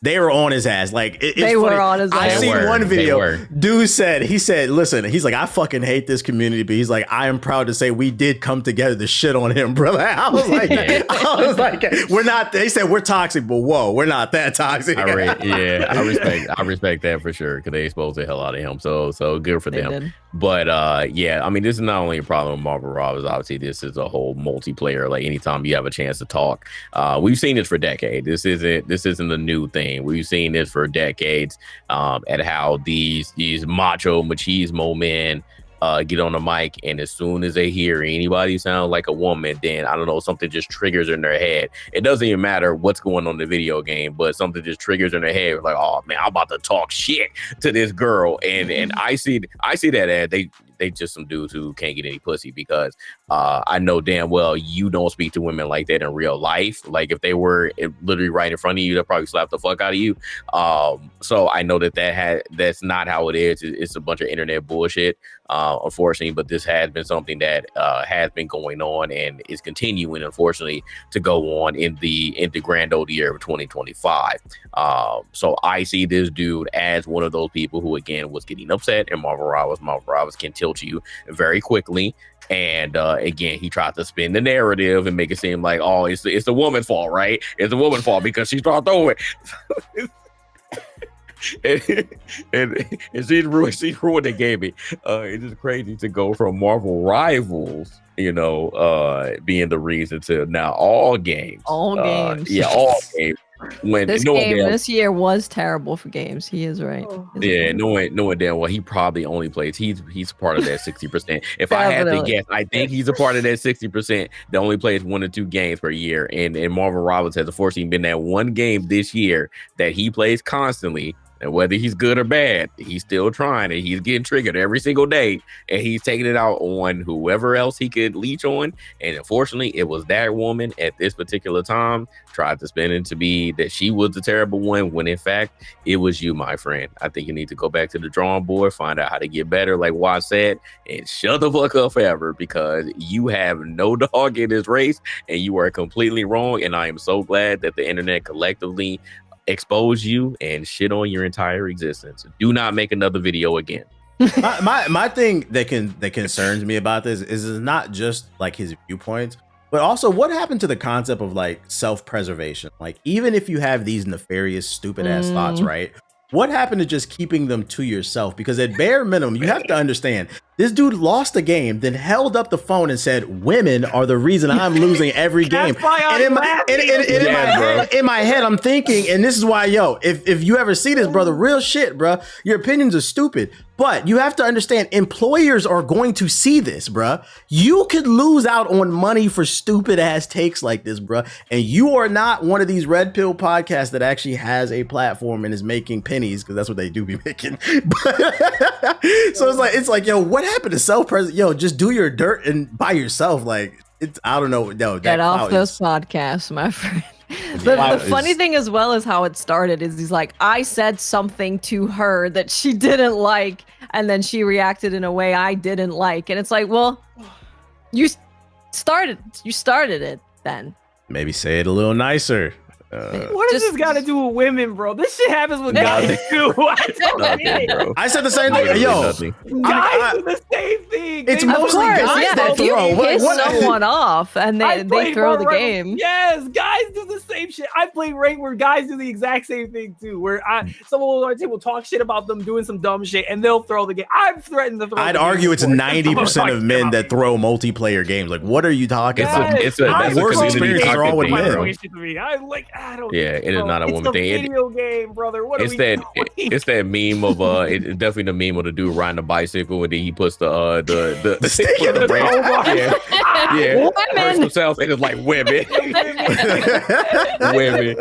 Goddamn women. I was like, bro, he got so mad. Dude was on that's crazy. They literally pulled up his stat. Dude was on the 10-game losing streak. Of course, your ass was triggered. Like, you crashed out on the road, bro. Yeah, that man crashed out. Yeah, I really wish that, like, going back to TVH's point, I wish that more people had shame, but I don't know what goes through someone's head that immediately after this interaction, you chose to pull up your phone and talk about how women are bad. Like, what? That literally makes no sense in my mind that you would do such a thing. But it's more people that do this, and I hope that as these things continue to exist on the internet where people are exposing themselves like this, I hope that more people do fight back and stop letting these people get a platform and put them in their place. More people do need to deal with the consequences of their actions, and I am fully still on the fact that I wish more people can get punched in the face. I do wish that we could meet more people in real life and punch them in the face, because we have so many people on the internet who just talk shit and they think that they are safe from any and all all consequences and harm. I think more people do need to get harmed, bro, and that's just how it is, bro. The violent left strikes again. Yeah, bro. I go back to Jay and Silent Bob, bro. It's one of my favorite movies, bro. They pulled up on it. He said, "Is your name? Did you say that?" Yeah, exactly. Pull up the receipts, bro. Pull up the receipts and punch him in the face or kick him in the chest, bro. No, real shit though. Real shit. I feel like one element of gaming that we've lost due to the internet is I feel like there's a generation coming up now that doesn't understand what it was like. First of all, multiplayer, there was no online when we was kids. You had to sit next to each other and play Smash Bros. So if you're talking shit and it gets out of hand, I've seen it firsthand. You had to fight versus now. Especially over a game of Madden or 2K. Madden 04, I knew plenty of fights broke out over that, bro. GoldenEye 007, people. GoldenEye, yes. Especially if he's playing that short dude. Oh my God. You're getting beat up. Bro, yes, man. So you had to bite your tongue versus now. Screen peeking. You scream. And you know the worst part is? Bro, you know where I am. Oh my God. It's gonna get worse because now they're putting voice changers in games now too. Like it's too much anonymity, bro. It's too much anonymity on the goddamn internet, man. Yeah, man. But out here. I will say shout out to the Marvel Rivals community for coming together to shit on him. I thought that shit was fucking funny. And it was really funny. It was well deserved. I think it was stupid that you opposed this, but I do appreciate it because the moment I saw this video, I had the biggest smile. I saw, this is free views. Like, look at his face, bro. He knew he was about to say some bullshit. Look at him. Fathers, please stay in your child's life. That's all I got on the show notes. I got anything else I want to add to it before we wrap it up? No, that's it. That was a great ending to the podcast. That was funny. Bro, my chest that ass hurts, bro. After that, yes. Well, ladies first. You got the show floor. What's your closing statement for episode 169 of the podcast? Watts, go. Keep your opinions to yourself. Play more games, then you'll be allowed. We'll look at your gamer score and we'll tell you if you're allowed to have an opinion. We're checking your e-penis. If it's not big enough, you're not allowed to. You're not allowed to talk. You're not allowed to talk. I love it. I know Watts, but Ethos, what's your closing statement? Go.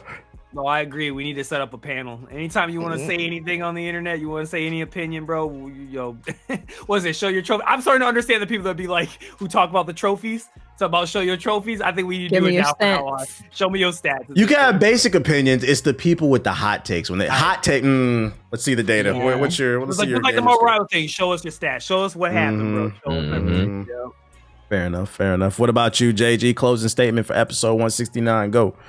I am going to continue to be with Watts on this Warner Brothers hate train. Once again, fuck David Zaslav. You need to lose your job immediately. Wherever these games go to, I hope that somebody treats them with the full respect. Because you got some banger IPs, you just got to figure out what to do with them. And on another note, Matthew Stafford should be the MVP this season of football. That's all. Give my boy his respect.